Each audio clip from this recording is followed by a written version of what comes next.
What's going on, guys? Before we get started today, I want to give a huge shout out to the sponsor of today's episode, Podcorn. Podcorn is the perfect website for a podcast of any size that wants to start making some money off their content. In fact, we used Podcorn to get our first ad campaign, the one you're hearing right now. So what are you waiting for? It's easy, free to sign up. You just verify your show and start going through Podcorn's huge list of brands. And these are brands that are looking to specifically sponsor podcasts. If you find one that's right for you, you just pitch your show and get your first ad campaign going. Podcorn's awesome because you get to list your price and you're not locked into whatever the standard is for the podcasting industry. You just contact the brands and tell them what you think you're worth. All the while, Podcorn's there to protect you and make sure you get your money fast and on time. So if you want to get started, check out the link in our show notes or just head over to podcorn.com. Thanks again to Podcorn for sponsoring today's episode. Now, let's get to the show. Hey, this is Oliver Luck and you're listening to the XFL Extra Point Podcast. Since the day you saved my soul, you've been proving Hey guys, what's going on? XFL Extra Point number 19. I'm Justin. I'm here with Thomas. Thomas, say something so people know you exist. Hi, technical difficulties, Thomas here. We're all fixed up now. I forgot to make a joke about you actually not existing. Yes. I did it on the last show, but I didn't do it here. Which I should have. Yes. But anyway, same thing as usual. You know what time it is? We're recapping all the games from week 3 of the XFL. Indeed. Can you believe we made it 3 weeks, Thomas? No, I can't believe it. Me either. I can't believe we made it to the start of the season. Now we're 3 weeks in. Shit. Mm-hmm. I had this proposal that you didn't respond to, so I'm going to bring it up to you on the show and make you respond to it. All right. I said if we get through a whole season, so there's a couple factors that'll go into that. Will we be able to keep making podcasts the whole season? I think we should be able to hit that one. Oh, yeah. And if the XFL lasts a whole season, which it should, I think we should do, you know those seltzer celebrations that they do? Oh, yes. Where they get the Bud Light seltzer. So we'd have to be in the same area. I don't know if that's ever going to happen. We could figure it out anytime soon. But we would record it for Twitter and post it on Twitter of us doing the seltzer celebration. I'm down. Bud Light seltzer is fucking disgusting. Really? I haven't tried it. It's gross. But I'm down. It seems like the players really enjoy it. Well, they probably enjoy it because they're getting paid several dollars. So. Well, okay, wait. But do you like White Claws and? They don't really taste like White Claws to me. They taste like... but I mean, I've never had one. Okay. So a White Claw actually tastes nice, and it's just kind of like water with like a faint fruit flavor. Bud Light seltzer just tastes like beer, like that somebody dropped like a strawberry in. Oh, it has like a Bud Light flavor to it? To me, it did. So, yes. I don't know about that then. But we'll still do it. Fuck it. If we can. Fuck it. All right. Anyway, so if you guys want to see us do the Bud Light Seltzer Challenge, we're probably going to post on Twitter, so you got to head over to our Twitter. That's at XFL Extra Point. Give us a follow there. On these shows, we usually do listener questions, like we're going to do today. And how you get those listener questions to us, how most people do, is they just send it to us on Twitter. So they just add us and send it. Or I usually post a little thing like, I'll say, this is your last chance, but I'll post it like 4 times, so it's really not your last chance. But do it when I say to ask questions. So I don't have to post it a million times. Yes. Or if you don't like Twitter, some people don't. Some people don't like social media.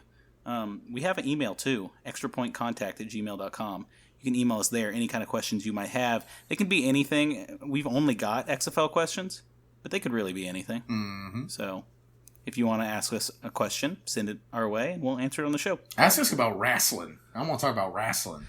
I know. Thomas is super into wrestling because we're going to do a power ranking today that is wrestling related. Wrestling. So, but all right, let's get on to anything I'm forgetting to plug. Go over to YouTube. We haven't posted anything there in a while. It's been a rough week. We post our podcast there. Yes. So you can listen to them if you want to listen to them there. But anyway, let's get on to our listener questions. Let's get the show started so we don't go 2.5 hours this time. Yes. Hopefully. Yes. All right. First question. Oh, yes. Sorry.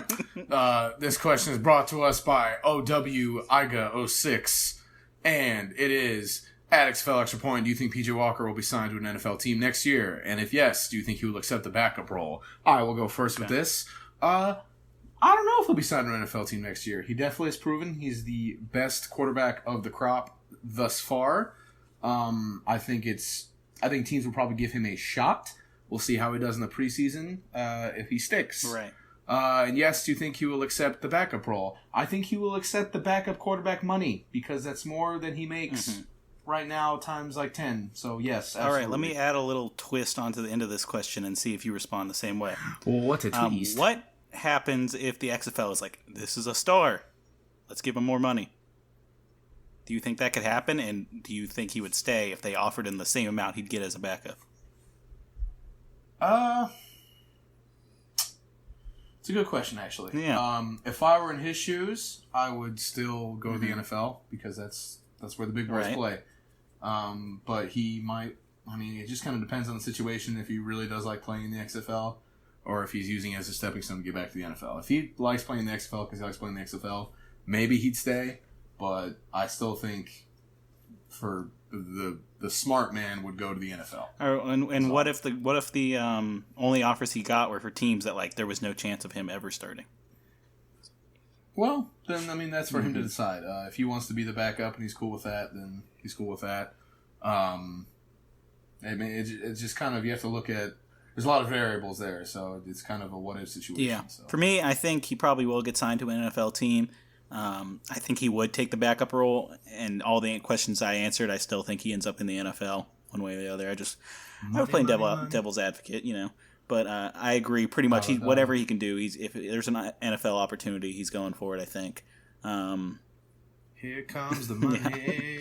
And there's a benefit to being like a starter and actually getting to play, and that's cool.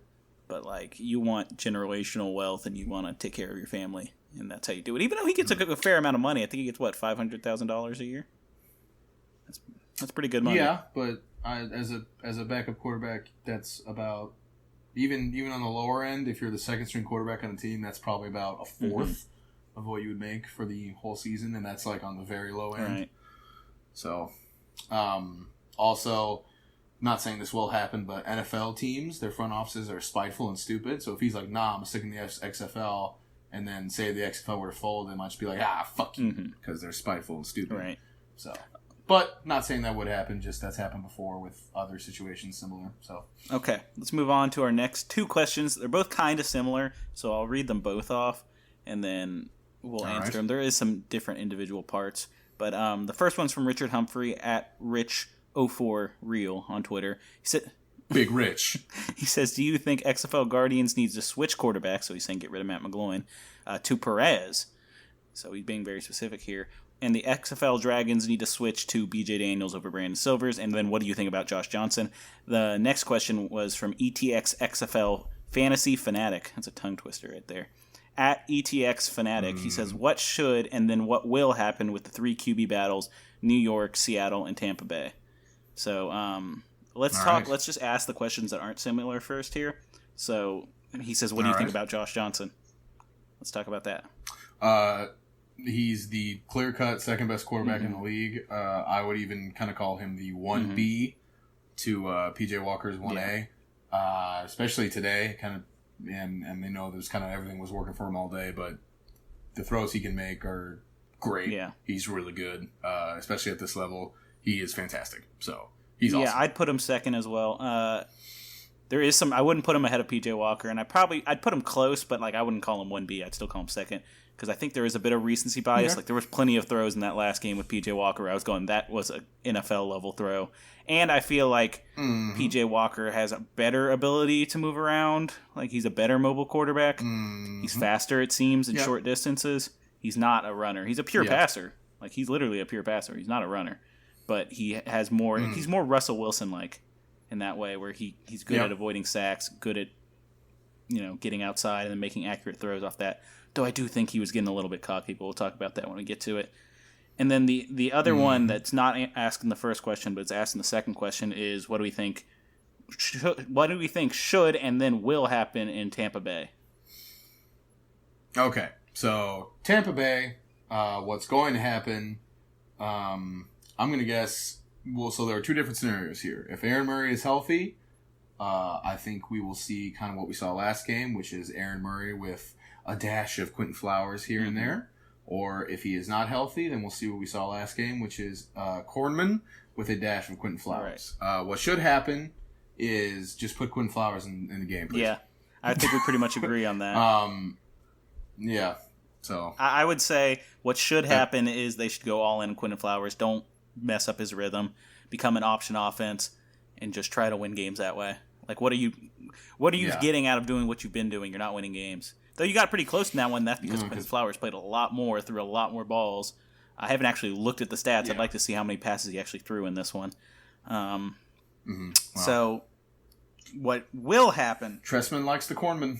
What will happen is Aaron Murray it'll go back to week 1. That's pretty much what'll happen. Quinton Flowers will throw 2 balls all game, maybe, and they'll put him out there for like 15 plays, and Aaron Murray will do everything else. And that's what will happen. And it's sad, and it sucks for Vipers fans, but you kind of got a glimpse of what could happen if you have Aaron Murray out there. Y'all looked like you could win in the first half. It looked like there was a chance you could win in the first half when you were using a lot of Quinton Flowers. And then the second half, it was like Mark Tressman did something where he said, well, you see what worked there? Taylor Cornelius was working. And the cornman. And then we go into the second half, and it's pretty much only Taylor Cornelius, and then y'all lose the game. So that's what happened. So that's probably going to happen again. But all right, let's move on to our fourth and final question. All right.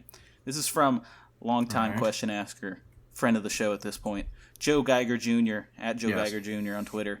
He says, what sort of statement did the XFL Battlehawks make with their win?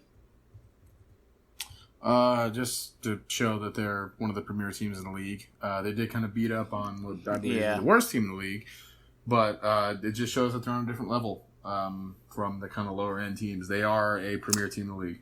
I was going to say, what sort of statement did they make? I don't think they made any statement. They kind of just beat up on a crappy team. Like, I don't think you can learn anything from this game. What made the statement for them was DC doing so bad against LA, because it moved them up the power rankings for me just by comparison. But the defenders beat up on the Guardians too. It's the same kind of thing. So I don't think they made a statement with their play. Perhaps Jordan Ta'amu, I thought, looked better in this game, though he did look iffy in the first half, but things improved as it went on. But I think they didn't make much of a statement, really, because they beat up on such a bad team. But, they did move up the rankings. So, okay, speaking of rankings, let's move on to our power rankings. As y'all know, we like to do 2 power rankings every week. Yes. One is a legit power ranking that is legit, and we think about and we have reasons for that aren't stupid. And then the first one we're going to talk about is our silly power ranking, where we get down to clown and we that's correct, and we make up random power rankings each week. So our one today might alienate a piece of our audience who has no clue what we're talking about. And that's okay. So our power ranking today is, how would each of the 8 head coaches perform in a Royal Rumble? If you don't know what a Royal Rumble is, in the WWE there's this match type, and they do it at a pay-per-view called the Royal Rumble, where you have a bunch of competitors go in a ring, and then they have to throw the other ones over the top of the rope. The last person standing wins, right? So in our power rankings, it would be 1's the person who's going to win, 8 is the person who gets eliminated first. That's essentially how it would work. So, all right, let's go through it. The same way we always do. We'll just both say ours, and then we'll discuss. All right? So for me, number 1 in the Royal Rumble would be Winston Moss. He's taken home the victory. Number 2 would be Jonathan Hayes. Number 3 would be Bob Stoops. Number 4 would be Pep Hamilton. Number 5 would be June Jones. Number 6 would be Jim Zorn. Number 7 would be Kevin Gilbride. And number 8 would be Mark Tressman. All right. So, number 1 for me would also be Winston Moss. Number 2 would also be Jonathan Hayes. Number 3 is Pep Hamilton. Number 4 is Bob Stoops. Number 5 is Jim Zorn. Number 6 is Kevin Gilbride. Number 7 is June Jones. And number 8 is Mark Tressman. So, the first observation to make is that we put all the old dudes at the end. Yes, because they are old and broken. That was kind of obvious. Yes. But let's talk about our number 1, Winston Moss. Why is he the clear front runner for you? So for me, Winston Moss gives off that Stone Cold Steve Austin vibe, where he doesn't give a rat's ass about blah, blah, blah, blah, blah, blah, and he's just here to win, all right? Nothing really seems to faze him, just kind of seems generally angry all the time. So I just think that kind of puts him. Well, we'll not put him over the top rope, but we'll put him over the top. Right. So for me, I compared him to Brock Lesnar. He is a hulking figure. He's a bigger dude. He also played football, much like Brock Lesnar, and they were both defensive players. Right, so you got to take that into consideration. I think Winston Moss could go on the field right now, suit up in like number 98, and then tackle a running back in the backfield. He looks in shape and like he still works out, and like he is just that no emotion kind of, but he has the anger inside that he can unleash. So I went with Brock Lesnar. That was my comp, but Winston Moss is number one clearly for both of us. Let's go on to number 2. We agree here. It's Jonathan Hayes, another big dude who looks powerful, and he's younger. So that helps. What was your comparison? Yes. So my comparison for him is Triple H, Hunter Hearst Helmsley. Right. Because he is the cerebral assassin. Okay. In that it's... Okay. in that he seems like... the Battlehawks just kind of overall seem like one of the better coach teams in the league. Yeah. So, and also Jonathan Hayes is a big dude. He's a former NFL tight end, so I mean... Triple H is a big dude, Jonathan Hayes is a big dude, and is a well-coached team, so cerebral assassin, blah, blah, blah, blah, blah, blah, blah. Okay. It's all about the game and how you play it. It's all about the game. Who's going to play it? Triple H will play it. Jonathan Hayes will play it. Okay. Jonathan Hayes will play it. My comparison for him was Devon Dudley. What do the Battlehawks like to do on offense? What do? They like to run the Yes, they like to pound the rock. And they'd like to hit the wall and break through it and get touchdowns. What does Devon Dudley like to do? He likes to throw his body through tables. He likes to throw other people's bodies. Yes, he likes breaking through tables. Well, okay, but Jonathan Hayes isn't going through the table, so that's why he's Devon Dudley. He's putting his running backs through the Jonathan table. Hayes, but Jonathan Hayes is getting the table. So someone's in this scenario. Someone's telling him to get ordering him to get the table. He is telling that the offensive line is the table. Okay. And the running back is the man that Jonathan Hayes is throwing through said table. So he's already gotten the table. Yes, the offensive line. He got the table during the offseason. They were already under the ring. He just set the tables up. All right. So before the season started, he was told to get the tables. Yes. Well, no. Is what he knows he needs the tables later on so he can use them. No one told him to get the tables. But... Okay. He knows the tables will help him win. Okay, so that's why he's Devon Dudley. The point of being told to get the tables. All right.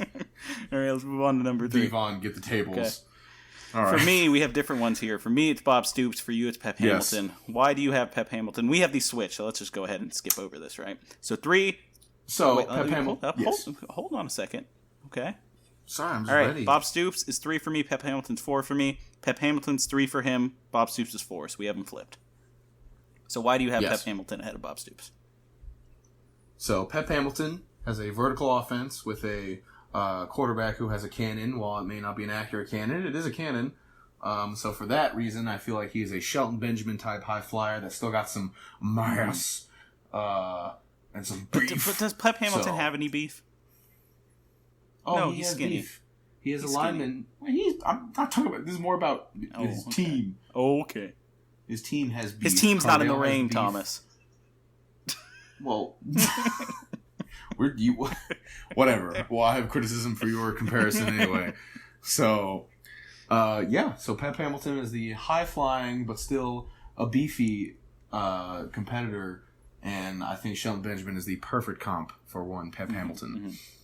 All right. So for me, I have Bob Stoops here. The reason I have Pep Hamilton at 4 is like it's just about mass here. You know, you got to think about it. You got to take that into consideration. My comp for him was Kofi Kingston because I thought like you, right? High flyer. There's a lot of fancy shit with his offense. It doesn't work sometimes. We saw it today where he had them split out his offensive linemen split out like wide receivers, and just Cardell just got immediately sacked. Yeah. But but when it does work, it's fantastic. So I had Kofi Kingston. If you know anything about him, he does a lot of acrobatic shit to stay in the fight, like landing on like random chairs and shit. And Pep Hamilton is also kind of skinny, so that's why I went Kofi Kingston. But for me, all right, the reason I think Bob Stoops is like higher than him is just pure girth. I think that helps a lot. He's also Bob Stoops is bigger than Pep Hamilton. All right. I really don't think so. I think so. You need to look at the pictures again. All right. I'm gonna look up height weight check. But Bob Stoops is also a Southern boy. He's not as creative as Jonathan Hayes. He's not as risky, but he does just give off that Southern boy. And that's really the only reason I'm comparing him to Bubba Ray Dudley here is because they kind of look similar to me. And that's really the only reason I got their comp. But I think he's ahead in the fight just because of girth and size. So in this scenario, with Bob Stoops being Bubba Ray Dudley, he was the person who told Jonathan Hayes in the offseason to get the tables. Yes. Well, okay, you know what? You want to go that logic? All right. Jonathan Hayes looked across all these 8 teams, and he was like, you know what team's really good? It's Bob Stoops and that defense he has. So because of that, I need to get the tables. I need offensive line to avoid the pass rush that Bob Stoops. The tables. So by association, he essentially asked him to get the tables by forming such a strong defense. But while wrestling, Devon is never like, wow, I should probably get the tables. It's always a Devon, and then a pause for applause. I get the tables. But in this scenario, so we're working metaphorically here. So you are correct. So by forming this strong defense, it's signaled to Jonathan Hayes to get the tables. Perhaps you should have thought out your player comps. Point still stands true. Girth wins. Bob Stoops is ahead of Pep Hamilton. All right. So I'll just jump to my number 4, since my number 4 is Bob Stoops. For me, Bob Stoops is not the requester of tables, but he is AJ Styles. They are both Southern boys. They both run very technical offenses. Like fucking AJ Styles is like, yeah, I gotta do the fucking flick. AJ Styles is a very technical wrestler. Yes, the phenomenal forearm, the phallic, whatever, everything. Plus AJ Styles is home to the Little Walton theme song that I compare to the Dallas Renegades theme song when we went with that. Fair. So that's kind of why. And also, they both have brown hair. Okay. AJ Styles needs to cut his fucking hair, though. That looks awful. He looks like a soccer mom. Anyway. He looks like a Barbie doll. All right, let's move on to our next one. We've got some more discrepancy here. This is where it starts, because we started trying to compare old men. It was kind of hard. So, really my 5 was June Jones, and your 5 was Jim Zorn. You have June Jones at 7, so you have him much lower than I do. Whereas I have Jim Zorn at 6. Yes. Jim Zorn at 6. Jim Zorn. All right. Jim Zorn. So I'm closer with June Jones and Jim Zorn than you are. But I would say Jim Jones. I think his anger and tenacity, despite his age, will get him further in this contest. Just because he's got some more. He's not super thick, right? But he's got a little size to him, right?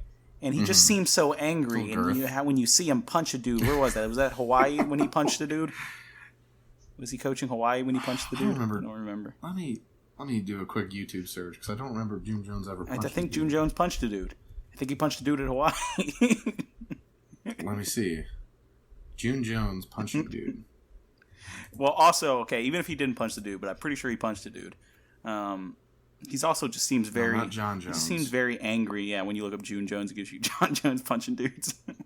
He just seems very angry. He seems like he could get in a fist fight until the end, and that's why I'm going with a deep cut here. He's AEW Gold Dust, and that's a deep cut because you'd have to watch AEW to get that, because you would be like, Gold Dust, what? But AEW Gold Dust is like a hardcore wrestler, and he kind of looks like June Jones. That's why I'm going with it. I think the anger that is deep inside June Jones would keep him ahead in this fight.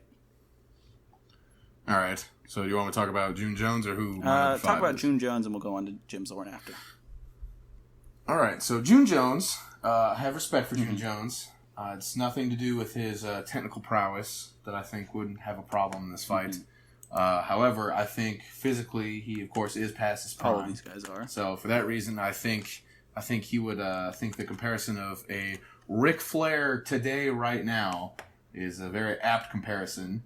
Because, whenever you're like, yeah, June Jones, you get a lot of passing offense, got a lot of woos, got a lot of woo-woo-woo, but to be the man, you got to beat the man, and I think June Jones is not the man anymore, and I think he will be beat in this contest of Royal Rumble very quickly. He'll be out for a quick pop from the fans, like, oh my God, it's June Jones, but then he will also be out quickly, as he is old and cannot go anymore.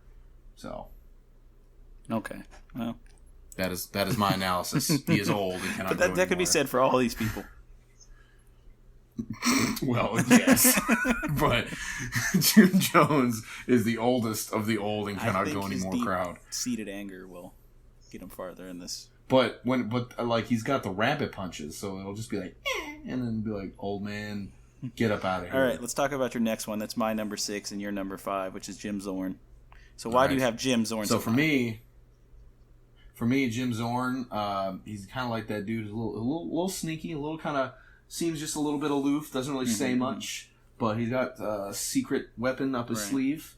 And for that reason, for me, he is old broken Sting, who sucks and is concussed. But hey, he's still fucking Sting, so he'll get a push and he'll make some noise, but he's not gonna win. But he's still fucking Sting. Right. So he'll have a black baseball bat and stuff, and yeah. I don't know how you acquired all that from Jim Zorn's character, but all right. That's just that's a scenario. You can't picture Jim Zorn with crow. I mean, I guess I can. He does kind of look like Sting. Old no, but he's kind of got some brown hair still, even though it's starting to gray. His face kind of looks the same too. Like they're pretty similar. Oh, never mind. I was thinking of Raven's theme song, where it's like you'd have to do Jonathan Hayes for that.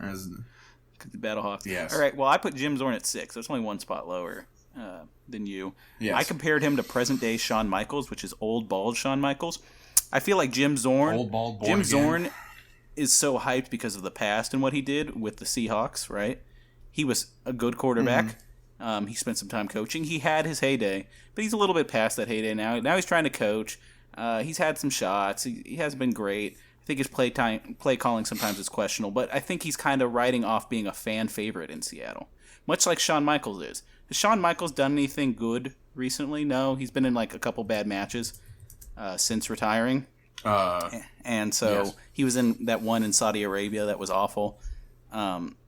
He's just not great, but he had a good past, and you still respect him because of what he did. People who grew up liking him, so in this case, Jim Zorn, Seattle Seahawks fans, are still rooting for him. You want him to win, but he's not quite doing what you remembered him being able to do. So that's why I'm putting him at 6, and that's why I'm comparing him to present day Shawn Michaels. I felt like that was a good comparison, even though I pulled it out of my ass. All right. All right, let's talk about your 6, my 7. All right, so I changed my comparison on the fly here because I thought of something better. But my number 6 is Kevin Gilbride. So Kevin Gilbride to me is he's a little older, so he's definitely past physical prime. He's still got the square jaw type deal, and to me he reminds me of JBL, but when JBL's on the mic. So if any of you have ever watched Raw from 2012 to 2017 maybe, it'll be Michael Cole, and he'll be like, "Oh, that was a great thing, wasn't it, JBL?" And JBL will be like, "Oh, Friday Night Michael," and then that'll be it. So Kevin Gilbride to me does have a chance because I think he's a little bit more physically imposing than some of these other old men, but he's past his prime and is almost belligerent and doesn't know how to really work an offense / wrestle in the ring. So he is a washed up JBL on the mic, struggling for those sweet, sweet dollars, and just occasionally being like, "Oh, Matt McGloin, Michael." So right, yes, that's your comparison. And he doesn't start Luis Perez because he hates the Mexicans. Oh God. Because JBL hates the Mexicans. JBL a racist. He's very clearly, his character is a racist. True. I don't know about him in general, but his character is for sure racist. Okay. So my comparison, for Kevin Gilbride is old Hulk Hogan, present day Hulk Hogan. I'm not going to go the racist angle like you did. What I'm talking about, he's another guy who is people remember him fondly. And lots of people think, playing for Kevin Gilbride, this guy, has a lot of experience. But he's a little out of touch now, and he's not. People don't like him as much nowadays. He's not very creative. When you look back at his moves, it's just a leg drop, not the most, but he was exciting. People liked him. But now you look back and you're like, okay. You got fond memories, but they're kind of tainted. right? And also, he just kind of looks like Hulk Hogan. So that was my logic. Because he has a mustache and white hair. I had more things to say, but I forgot them in my trying to come up with the first point I was making. So I got him at 7. Good. All right, let's move on. We've already talked about June Jones. Have you made your comparison for June Jones yet? No, you. Yeah, present day Ric Flair. Okay. So old, broken, busted liver spots. Okay. Ric Flair. So you have him at 7. Let's talk about our number 8. We both have the same comp here because you came up with a comp and it was the best comp. Our number 8 is the weaselly, thin, frail Mark Trestman. Mark Trestman. Why do you consider him Michael Cole? Just because Michael Cole is kind of, I don't think anyone really, okay. Preface, I don't know Mark Trestman personally. Mm-hmm. This is, again, a joke. Don't take this seriously. Michael Cole, no one really respects Michael Cole. He just kind of is just there to kind of get shat on. So Mark Trestman, the stuff came out that somebody interviewed players and he was like, yeah, fuck Mark Trestman, he's going to get me cut, blah, blah, blah, blah. Basically, Michael Cole's a joke, and right now, Mark Trestman is a joke. So, at least for football-wise, I know he's won CFL titles, blah, blah, blah. Right now in the XFL, Mark Trestman is a joke. So, Michael Cole. All that's missing from Mark Trestman is he needs to get frosted tips, and then he will be Michael Cole full circle. The other thing I'd put on, compares him with Michael Cole, is that, he's not the best.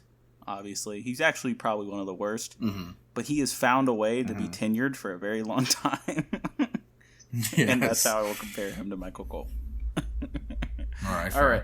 That took longer than it should have. We are 30 minutes into the show. I haven't talked about XFL football at all. So let's dive right into our team power rankings. Justin, go ahead. You taking over my hosting role a little bit there. It was nice. Caught a breather. Yes. All right, we're doing this the same kind of way. We're going to go team by team. And we're gonna go first, and then team by team. Yeah. All right. So my 1 through 8 for the team power rankings are legit power rankings after careful thought and watching 3 weeks of football. All right. Number 1, still and have been since week 1, the Roughnecks. Number 2, the Battlehawks. They've moved up. Number 3, the Renegades. They've moved up. Number 4, the Defenders. Number 5, Wildcats. Number 6, the Dragons. Number 7, the Vipers. They've moved up. And number 8, the Guardians, they have moved down severely. Yes. So for me, number 1, the Roughnecks. Number 2, the Battlehawks. Number 3, the Defenders. Number 4, the Renegades. Number 5, Wildcats. Number 6, the Dragons. Number 7, the Vipers. And number 8, the Guardians of New York. Okay. That suck. I feel like we don't need to explain. I feel like we don't have to go as much in depth as we usually do on this. Because ours are almost exactly the same. And they're almost no-brainers. And we'll address... Yeah, we're going to talk about it more in our during the game analysis. Yeah. So I think the only thing we should point out and have a discussion about is where we have a difference, because they're exactly the same otherwise, is that I have the Renegades at 3 and the Defenders at 4, whereas you have the Defenders at 3 and the Renegades at 4. Do you want me to get started, or do you want to start this one off? I'll start, and then you can retort. So I still think the Defenders are good. I think they just had a shit day, which happens. It sucks that it kind of had to happen against really their first test and their first road game, because their first road game, so that sucks. But it is what it is.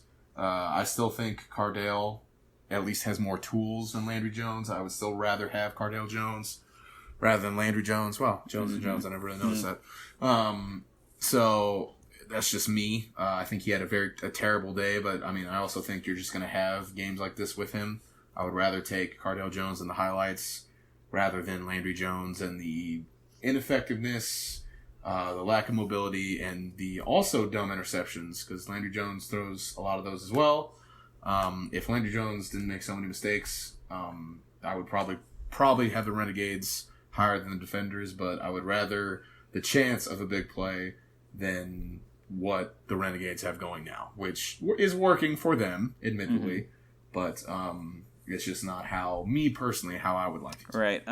So my only problem here is I don't think there's a huge difference between Cardale and Landry Jones.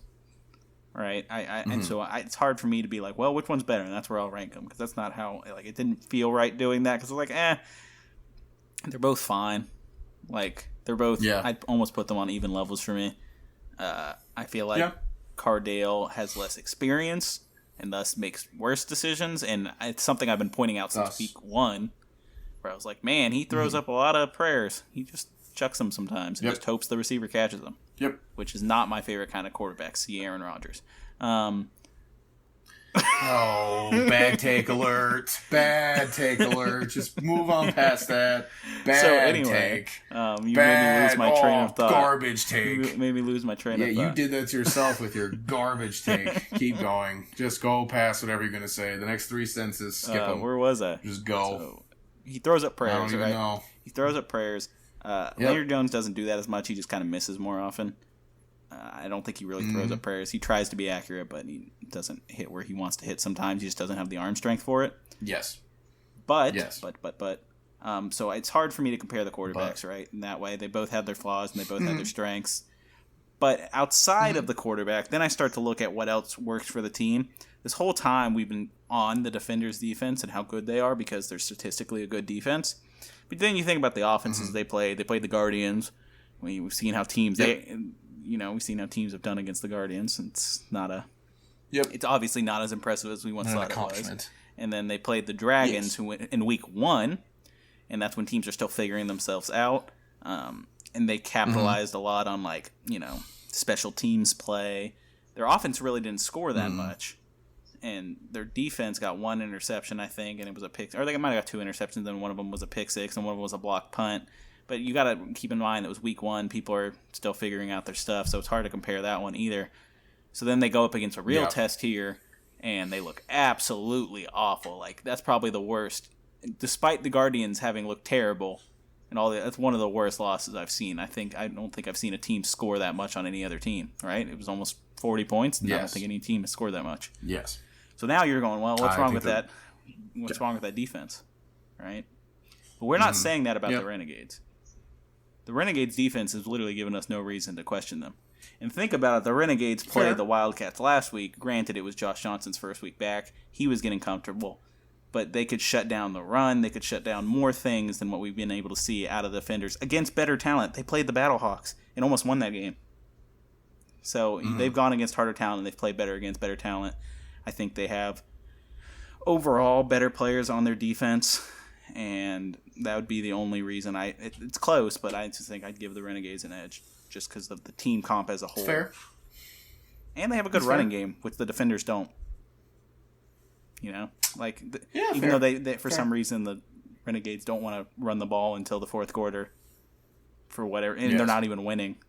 Like, it would make sense if you were winning, but then it's like they're trying to get back in the game, and they're like, you know what, Cameron Artis-Payne here. Then he rushes for 100 yards in the fourth quarter. It's crazy. Yes.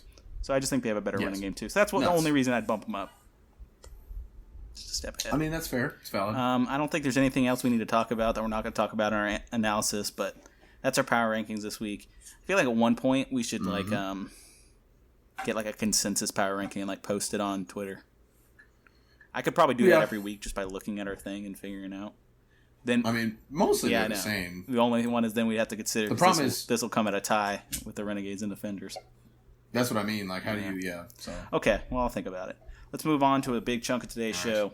All right, this is going to be our recap of all 4 games this weekend. We're going to open this one up with the first game of the weekend. Surprisingly, a good game. Surprisingly, probably the best game of the weekend. I was going to say probably the best game of the XFL so far. Yeah. Which you'd think would be weird because this was the Houston Roughnecks at the Tampa Bay Vipers. Vipers. At the time, when going into this week, we considered the worst team. The Roughnecks, to this day, we still consider the best team. So we didn't think this was going to be a close one, and you can see that in our projections where I had them going. Had the Roughnecks winning 27-6. You had the Roughnecks winning 33-6. I, in fact, said in my analysis or my prediction that it'd be a beatdown. So. So we were way off on this, but can you blame us? That one's kind of hard that we didn't think the Vipers were going to come back. Didn't think they'd actually get Quinn and Flowers involved more. But all right, let's start with Roughnecks O, Vipers D. Let me pull up the stats here, and let me pull up my notes here, and then let's start talking about it. All right. So I have it. Are you going to start? Or okay, go for it. Let's just talk about Taylor Cornelius and Quinn Flowers and how they got them involved. in what they were doing. Okay. Now, when I watched the game, All right. I had it felt like we saw more Quentin Flowers than we did. Like, I felt like when I was watching that game, this is probably a lot to deal with the second half because it changed. But in the first half, Yes. it was, instead of the last week where it was almost all Cornelius with a sprinkle of Flowers, this time it was, in the first half, it felt like the game was running through Quentin Flowers with just a sprinkle of Cornelius when you needed the deep throw and things like that. And it seemed like that was working. Then they abandoned that completely in the second half. And then you end up seeing Taylor Cornelius with 31 passing attempts compared to Quentin Flowers' 6. Yes. So what do you? I wrote in my notes in that first half that Taylor Cornelius was looking better early on. Mm-hmm. Did you feel the same way? Yes, I think they did more things in terms of what plays they were running, what routes receivers were running. They left running backs in the block more, which they desperately needed. Not enough, I don't think, but it's kind of hard for them to do that when their best option is to run the ball. So I can kind of understand why they would go a little half and half on that. But yeah, I think the cornerman looked a little more on time. I think a week of practice helped a lot. He didn't have as many awful misses as he did last week. Mm-hmm. Still not fantastic, but can definitely push the ball more than he did last week. Yeah. The thing I got to close all these tabs because they were confusing me. The thing I was noticing with the Vipers didn't I say we were going to talk about the Roughnecks first? Okay, whatever. You did, but we just jumped into it. It's okay. About the Vipers and the Roughnecks team. Well, there's not much to talk about with the Roughnecks. I know, they were good. We say great, the same awesome, things cool. every week because literally the same thing happens every week. But we'll talk about it a little bit. Yeah. Okay, so back on the Vipers offense. So every time they leaned in on the run, it seemed to work. Even though now looking at the stats, it didn't look like it worked very well, right? Mm-hmm. But I think it's because they were abandoning it a lot. Every time they leaned on it, they were getting 3, 4 yards, 5 yards, and I was like, man, if you just did that consistently, if Devion Smith got 25 carries a game instead of 15. Mm-hmm. Maybe he gets more in a rhythm. Maybe he gains more yards. And I think you control the ball better. And then again, and my concern, I remember talking about this in my speculation and my preview, was that, okay, this team's not going to be able to run the ball because they're going to be stuck with a team that's throwing the ball 36 times like they did. Like they're just going to be throwing the ball a lot. You can't run the ball on them. But that really wasn't the case. Their defense was playing fairly well, and they were staying in the game that I thought, okay, on some of these drives, lean on the run a little bit, get that working, set up the pass. And when they did that, it worked. And I think that's how they got a lot of their touchdowns. But then they abandoned it completely, and then that's where their drives would stall out. So, yeah. I wrote in my notes, when they got back to it, I think in the second half, I said, the Vipers are back to leaning on the run, and it's working. Why would you ever leave that? And they left it again, and they lost the game. And I also wrote here that Quentin Flowers getting a real look has made this Vipers offense good because he was doing interesting things, especially in the red zone, that they were not being able to convert before. When they were in the red zone and they put Quentin Flowers out there, I felt more confident. And then in that second half, they were like, we're in the red zone, keep Taylor Cornelius out there. And then it would just be like 4 passing plays and none of them would get in. That was my concern. Yeah. Anything else you want to note on this offense? I will say a guy that I liked that had a very good day was Jalen Tolliver. He was number 17. He's a really tall guy, 6'3". Mm-hmm. I think, and he has he has very long arms. So I think if they continue to stick with Quentin Flowers, I think somebody with Jalen Tolliver's catch radius being available will be important. Mm-hmm. I think if Quentin Flowers sticks around or sticks as the starter or opens the game next week, I think Jalen Tolliver will have another big day just because his catch radius is so large. Mm-hmm. Like you said, rushing attack was great. Wish they would have just stuck with Quentin Flowers. I guess, understand the reasoning for going to the cornerman, but I just disagree with it. Is that the reasoning is they want we need to be a vertical passing offense downfield for this set of plays. No, don't. Just keep doing what you're doing. Right. It was working better when you were just doing it. That's defense. Never mind. So, yeah, offensively, they had their best day. I kind of expect them to keep going in this direction. But we'll see what happens when everything gets sorted out with them. All right. So, also, DeAndre Goolsby had a bad day. Whiffed on a block. had an awful drop. Had 2 back-to-back drops, which was rough. Wanted to see more from him, but yeah. Yeah, and you could definitely tell there was a difference in losing Nick Truesdell, and that's probably the reason they leaned on Jalen Tolliver more, because they didn't have a big weapon, big threat like Nick Truesdell out there. I can't imagine he would have impacted this game, even though it was only a 1-score game here. I don't know if he would have made a huge difference, but I think having him there, just over Goolsby, I think there's a clear jump there, and they need him back. Yeah. But all right, let's talk about the Roughnecks defense now. Okay. All right. So, biggest guy, and this is the guy I pointed out, he was actually on the injury report going into this game. I was concerned. I pointed this out on the preview. I said, if DeMarcus Gates misses the game and Edmund Robinson misses the game, they're pretty screwed. That's one of the, they're 2 key pieces on that defense. One of them's more of a run stopper. One of them's more of a coverage linebacker, but he does get in on the run as well. DeMarcus Gates playing, he got the game-sealing interception at the end. But he's such a factor. He's a presence. I think at the time, I haven't looked now at the season leaders since these games have ended, but he was like 8th in tackles going into the game. And I just think he's such a presence that if he would have missed, it would have been a big deal. But I think he's the guy I want to point out the most. But obviously, their front 7 is just so good. It's just so good. Anyone you want to point out on this defense or anything that stuck out to you? Their defensive line, mostly Gabe Wright, didn't really pop off the stat sheet, but he was in on a lot of plays. Their defensive line is really good at opening space up for their linebackers. That might also just because they played against Tampa Bay's offensive line, which is not fantastic. But that's really what I was noticing all day, was just their defensive line was continuously just opening things up. And the Roughnecks blitz a lot. Yeah, they do. Or at least they did. At least they did this past game. There was at one point they were basically bringing at least 5 or 6 for I think 2 series in a row, and it worked every time. So yeah. The thing I would note here is that, and this is the case for both defenses, both of them seem to have a tackling problem. Like both teams were struggling to get solid, especially the Vipers, but it was on the Roughnecks too. Like you would notice a lot of the big plays were just missed tackles. And I don't know how you clean that up. It might be an aggression thing. The Roughnecks fly around so much on defense that they might just not be getting great tackling for them. So that's just something I want to point out. But their secondary was solid too.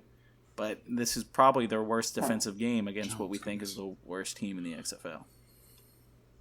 Well, the option is difficult and it's tricky to cover. Like a lot of times, even at the high school level, if you don't have, say, like talented kids, you'll just we're a triple option team because it's hard to cover.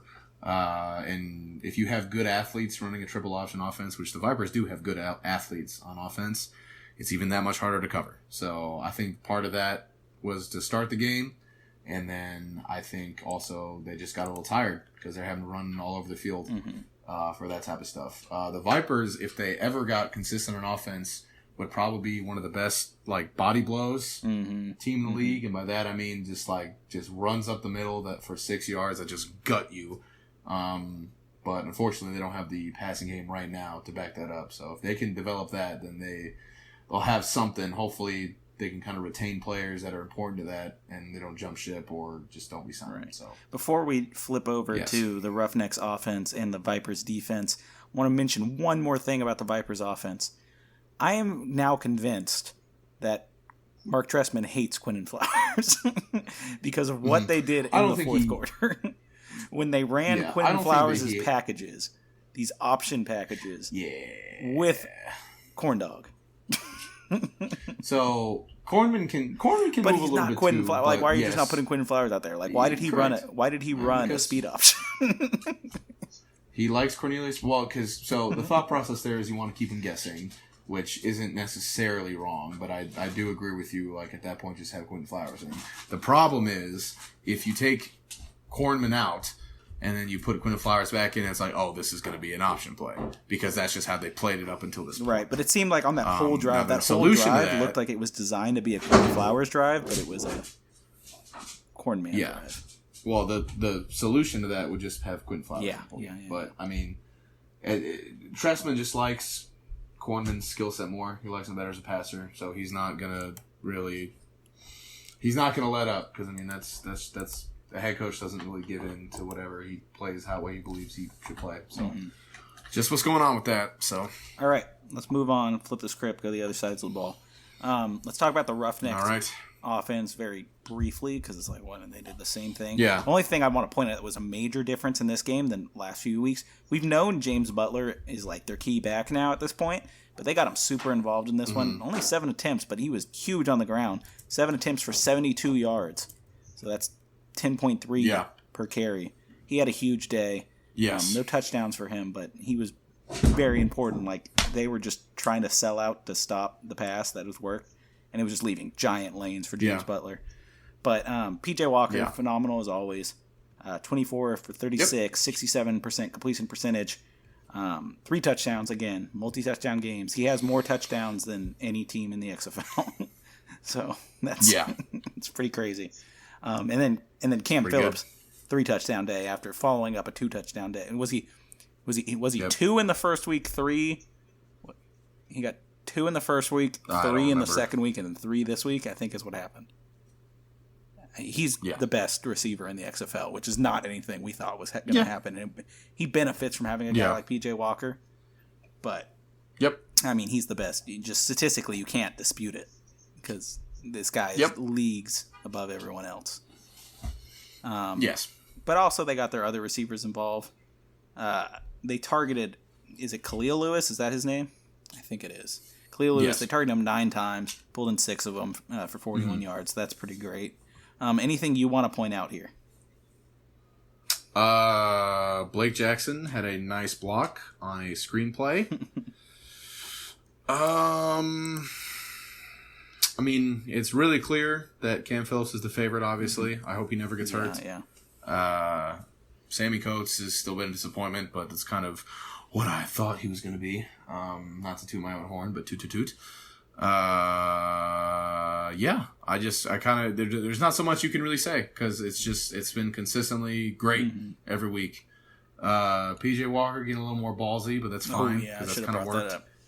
Yeah. Well, I mean, that's kind of worked for him the whole time. So I mean, whatever. I don't really think it's that big I deal. think there's 2 issues that I can pull out from the Roughnecks offense, which is rare.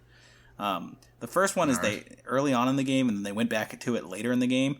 They were really trying to do this like screen game thing, which they haven't done all year in the last 2 games. It's just been that vertical offense. They were like, let's throw in some screen passes. Those were not working. I don't know if that's their wide receivers not being able to block, but they probably ran like 6 or 7 of them, and 0 of them worked. And I was like, okay, maybe just don't do that. Just do what you've been doing, because it's been working. The problem with screens is that if they get snuffed out, they just look like dog shit. And they all look like dog shit. So I was like, just don't do that. And it was probably something that they had a tell for, like in previous weeks, that the Vipers saw in film. Oh, maybe. So it's probably something that they did, like if they had a tackle or if they had a receiver lined up this way, then it was only a screen. So it was probably something like that, to where it was like 100% of the time they're running this play every time. Right. So, and then what you touched on that I brought up to you was that I could see that Walker's starting to get cocky, and not cocky, and you took it at first as I was saying like cocky as in like he's talking too much, because I don't see that at all. I think super professional. I think he's it's starting to like get a touch of Cardale syndrome, where he's like or a touch of Mahomes syndrome. He's not setting his feet. Where he was like, you remember when Mahomes, that one, his first season, got that no-look pass, and it was everywhere, and it was a highlight, blah, blah, blah. Yeah. And then he tried it again, and it was like an absolutely miserable pass. Well, now Cardale's like, you know what I'm really good at? Like running and then like jumping and floating the ball. And he did like 3 or 4 of those that could have been intercepted, and they weren't, luckily. But I was like, oh, don't do that. Now, to be fair to PJ, like that's kind of what he's been doing all season so far, and it's just been. But like, there were situations where it was like, you didn't need to do that. Yeah, but I mean, you also got to let players play. I'm sure it was in his head though, a little bit like, yeah, this is just like, this looks good, and like I've made plays like this before. Whereas if you sat there and you were like, maybe I should set my feet and just like put it in the right spot, he would have got a completion on that play. It didn't kill him, obviously. It's like a little more looking forward. That it's like, don't make that a thing. Yeah. Like there was that one play where he rolled out to the right and had plenty of time to set his feet and was like, fuck it. And he just kind of shouldered it, and it was actually it was a pretty bad throw, but it wasn't picked off, so he got lucky there. But I'm sure, like in practice this week, they'll be like, hey, maybe don't do that all the time. Like maybe, like still be good, but like, hey, like just relax a little bit. You can do that when you need to, but it was more of the problem of like I didn't feel like he needed to do it sometimes, and he just did. And it's like, okay, it didn't lose him the game, but you just don't want to make those same mistakes when you play a better team. You don't want to see that consistently. Yeah, so that's all I wanted to say. Nothing against PJ. He's still the MVP. And still my favorite player in the XFL, as he has been since we started the podcast. Who's my favorite player? It's Jordan Thomas, but who's my favorite player besides quarterback? I don't even know. I didn't even think about it. Mine is probably... I want to say Anthony Johnson. Yeah, I don't know about I like saw him like too, his interview pregame, and he was so cool. he was so cool. He looks like a fun dude that I'd want to talk to. He had some like crystal earrings in. He was like talking about his crystal earrings. Yeah, I was like, okay. Justin Stockton, I guess. Yeah, probably mine.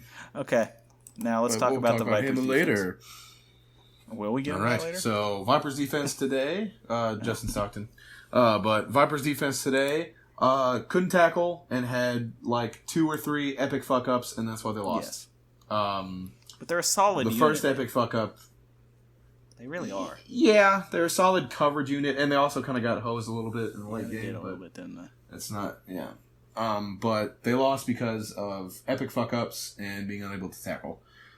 So I'll say 2 examples. So the first example was my boy, Anthula Kelly. So basically, I'm going to break it down simply. I don't know exactly what play they were running, but the Vipers brought like 7 or 8 blitzers. They brought 7 because they had a linebacker trail off. So they brought 7. So that means they have 3 DBs in the field to cover, and they had a linebacker trail off to make sure that the running back was covered up. So if you're one of the 3 DBs, it doesn't matter what's going on. You never, ever, ever, ever, ever come up. Ever.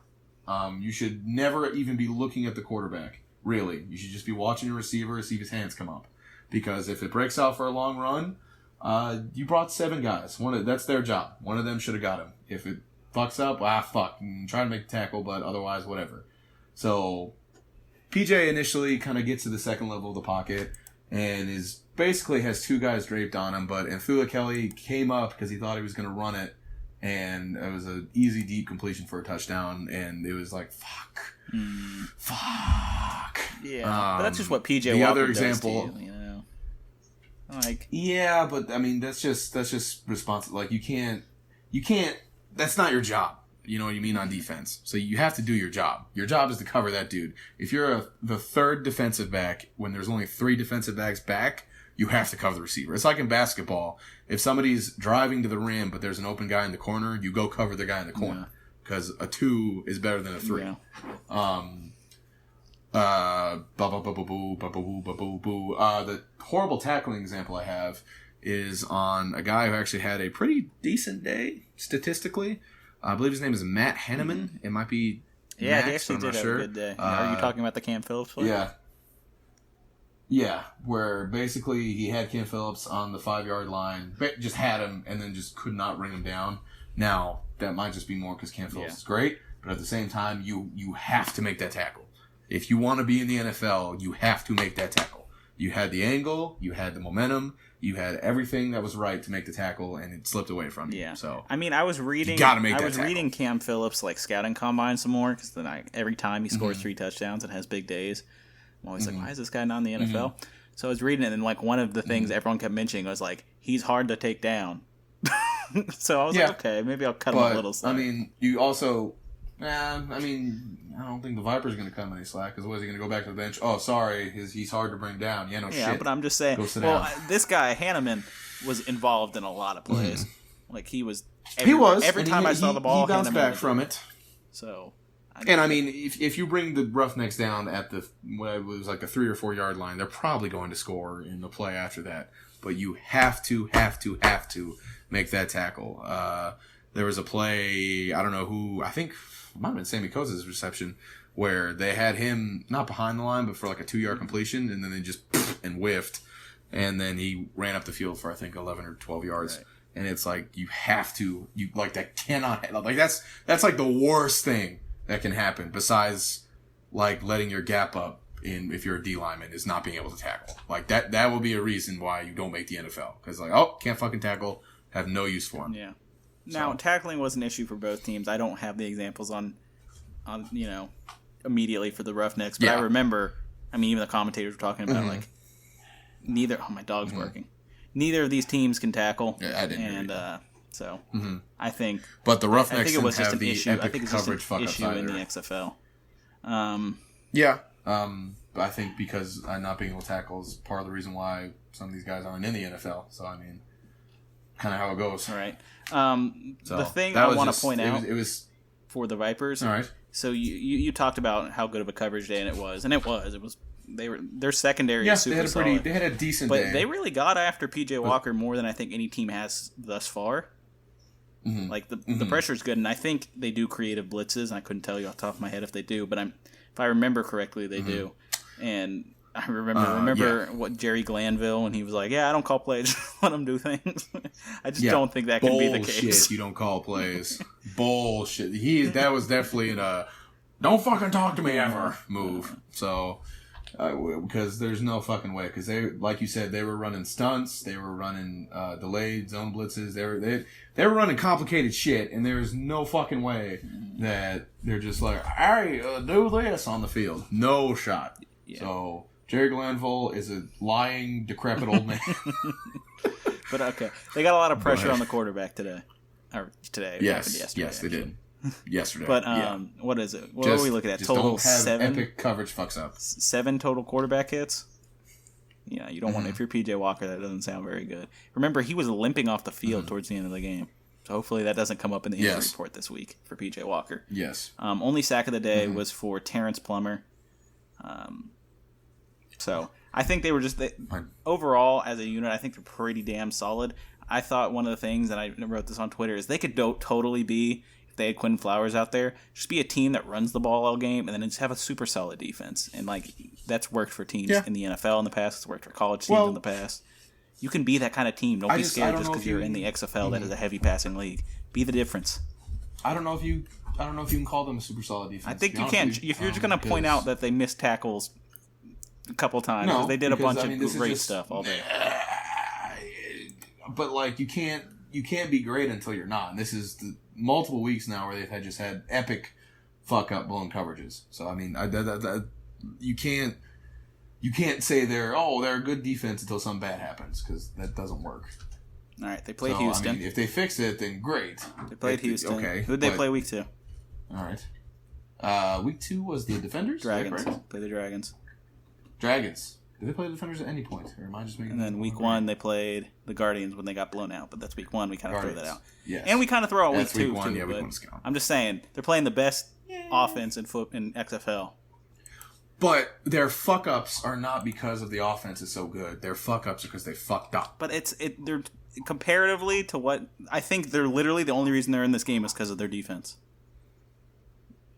Yes, in this game, the only reason they were in, so many times they were bailed out by horrible play calling in the goal line, and they got the ball back, and then the offense would just fuck it up again. I think. See, I actually have the opposite opinion. I think their offense actually being somewhat serviceable is what kept them in this game. I disagree. They were just in great field position a lot of the time. I mean, whatever. I think. Whatever. Their secondary was super impressive. Literally at the end of the game, the reason they had a chance to go and tie the game up or win it, because their secondary was super impressive on that last drive, and they think they forced a 3 and out. Okay. But you could also say the reason they were ever behind to begin with is because they had epic fuck-ups. They had one truly epic fuck-up. But it was an epic fuck-up. Yeah, and it was early. And this was a one-score game. It's a one-score game, and that was a score. I'm just saying, they're a solid defense. I think they're one of the best. I'd probably put them in the top 4 defenses. I would not. I think that's preposterous. Well, we'll see next week. Who do they play? I don't know. Well, there we go. We disagree about that. All right, let's move on to our next game. We talked about everything we wanted to talk about with the Vipers and the Roughnecks. Let's move on to our second game. All right. That is That is. Why do I have show notes 17F? I say. That is the Dallas Renegades at Seattle Dragons. All right. This one, Dallas was favored. It kind of went. So this is the one I took a gamble on, and was like, I think Seattle can win this. Yeah, I was wrong. They did not win this. Now, that's okay. Do you remember at halftime though? Really felt like the Dragons could have won it. Mm-hmm. See, I don't because I was at work. Well, at halftime, it was feeling like everyone was like, "Wow, the Seattle defense!" Because the Seattle defense is awesome too, which is surprising. Yeah. And they were stepping up in the first half, and things began to fall apart in the second half. I guess we're talking about Renegades Dragons defense, since I'm already kind of talking about Renegades first. Okay, that's fine. So nothing was working for Landry Jones in that offense in the first half. I wish I would have wrote down the scores of each quarter, what it was.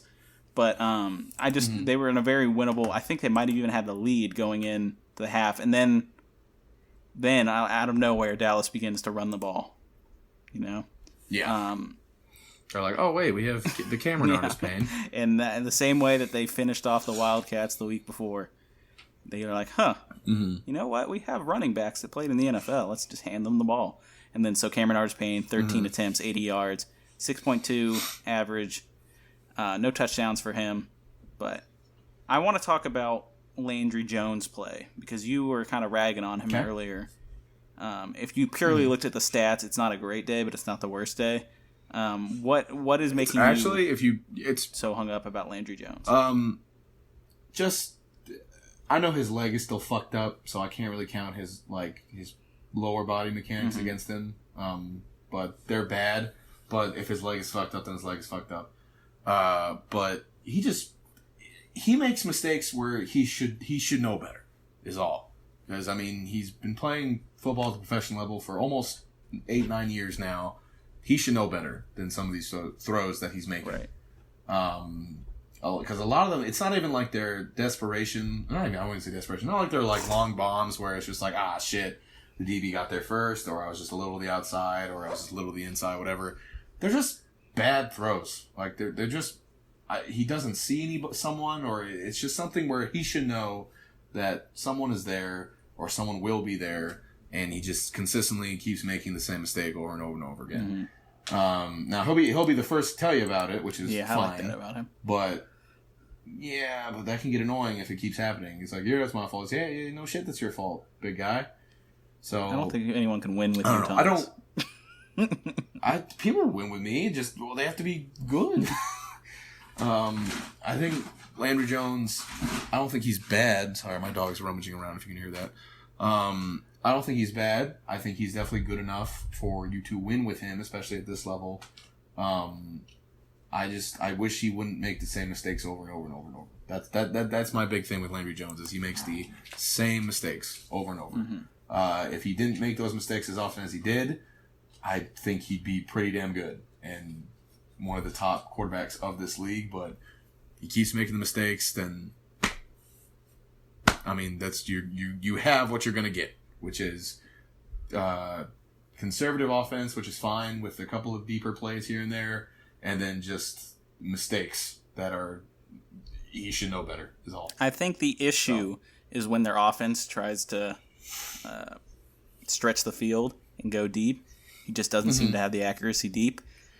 And then that leads me into that thing again where I'm like, why does this team literally, what was it? I wrote it down. Going into the half, right? They had 4 carries in the first half. Yeah. You're a team that has good running backs. Just weird. Your quarterback's good in short and intermediate ranges. Become a team that just runs the ball and throws short and let Landry Jones be a game manager. His issues arise when you start chucking the ball down the field. And I know you're probably the first thing you're thinking is, well, you can't really win games that way. You can't be too conservative. But their defense is so solid that if you put up, 20 points like they did today, you'll probably win the game. So I feel like you just need to just be smart. Don't make turnovers. Throw it short. Run the ball. You have good weapons. Donald Parham had a huge day today. 7 targets, 5 receptions, 101 yards, 2 touchdowns. They have weapons. Let the weapons try to make plays after they catch the ball. like Donald Parham did, where he ran 65 yards, got up to 21 miles per hour. That's pretty fast for a 6'8" dude. You have these weapons that if you don't need to get chunk plays every, down. The issues just arise when you throw the ball deep. So don't throw the ball deep. You should learn your lesson by now. And run the ball in the first half. Don't. Well, yeah, I don't. The only explanation I could even think of is there's we want our running backs fresh in the second half so that we can pound them. But then again, that doesn't really work. So I don't know. Maybe they're just kind of figuring it out still. Maybe Stoops thought Landry could push the ball more than he actually can, which is why Jeff Badet is just collecting dust. They tried one deep to him, and I think that was one that got picked off. So yeah.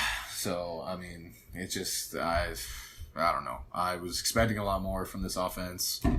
I mean, they've kept afloat, and that's not to say they're bad.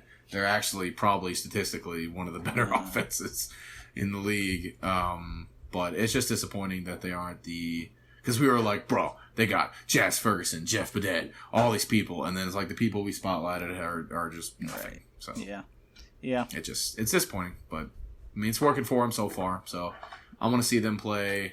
I want to see them play the Roughnecks. Yeah, that happens next week. So, well, there we go. Battle for Texas, baby. All right, let's talk about this Dragons defense. This is a unit that has quickly become one of my favorite units, just because I think they're great at pass rushing, and they're great at their coverage is surprisingly good, and I think it's more their linebackers. I think they just have really good linebackers. Yeah.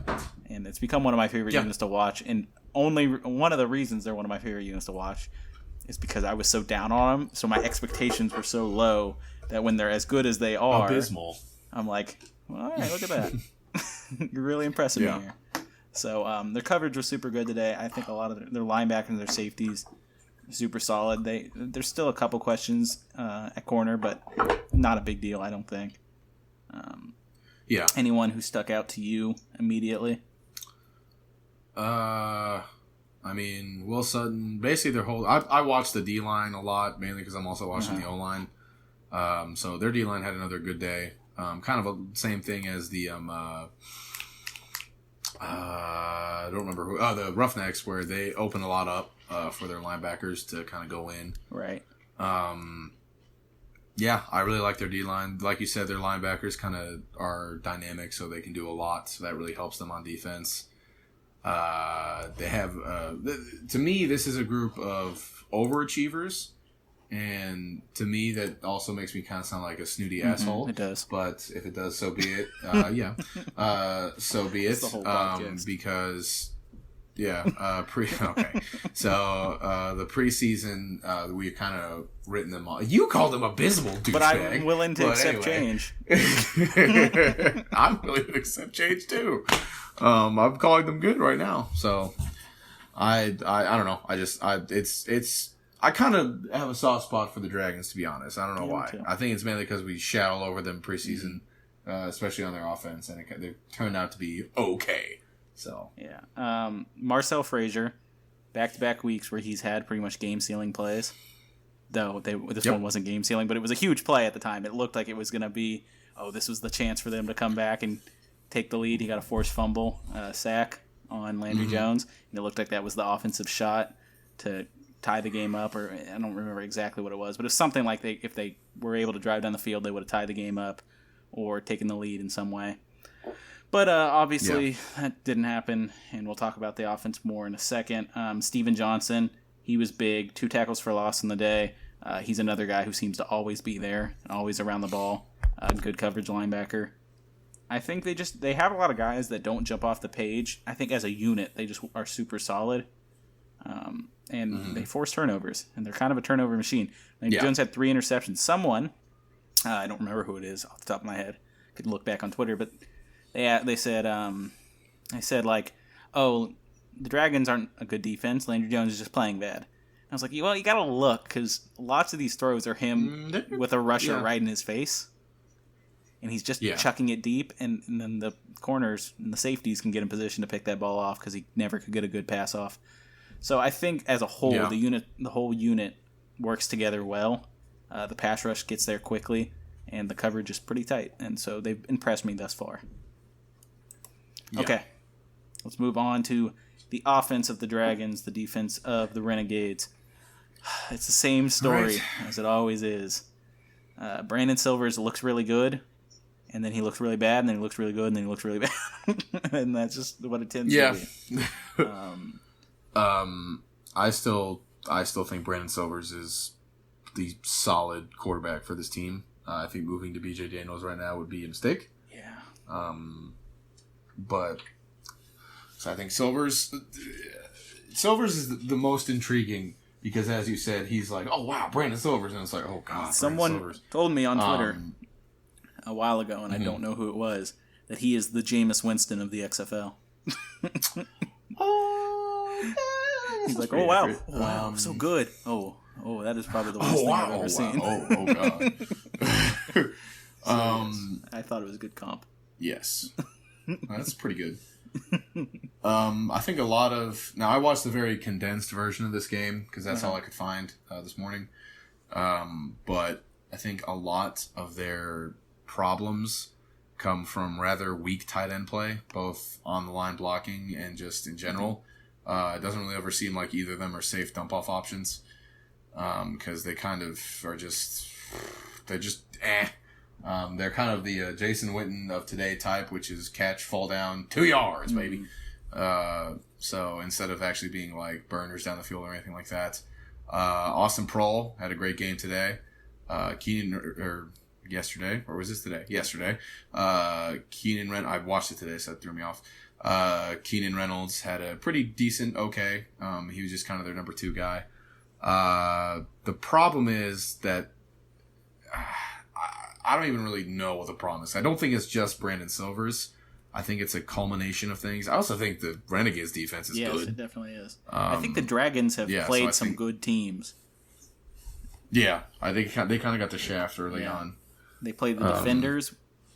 Then they played the Vipers. Right? They won that game. Who and then they played the Renegades. Had a pretty good defense. Yep. So they've had to play 2 really tough games. I think the Dragons right now are the gatekeeper for are you really bad or are you actually good? Yeah, it's one of those teams you can't really. It's like Brandon Silvers. Yeah, they're kind of stuck in the middle, and I don't think a quarterback change would really help that. I can see the argument for it, you need to win games, and you're starting. I mean, especially you're in a conference that is run by 2 teams, the Renegades and the and especially at this point in the season, like if they were to switch, I would still disagree, but I'd be like, okay, I see what they're going. I see where they're going with that.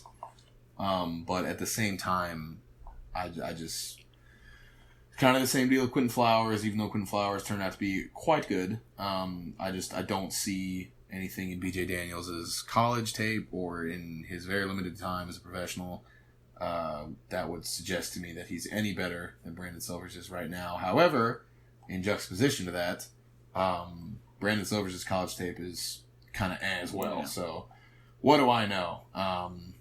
Like I said, I don't think they should switch to BJ Daniels, but if they were to, I would understand, just disagree. I think the question here comes down the same way the question does for Jameis Winston in Tampa Bay, right? And that you're like, well, he looks good at times, and he throws touchdowns, but it's like, is it worth the heart attack that you might, you go into every game like, I don't know, like, is he going to win us or lose us this game?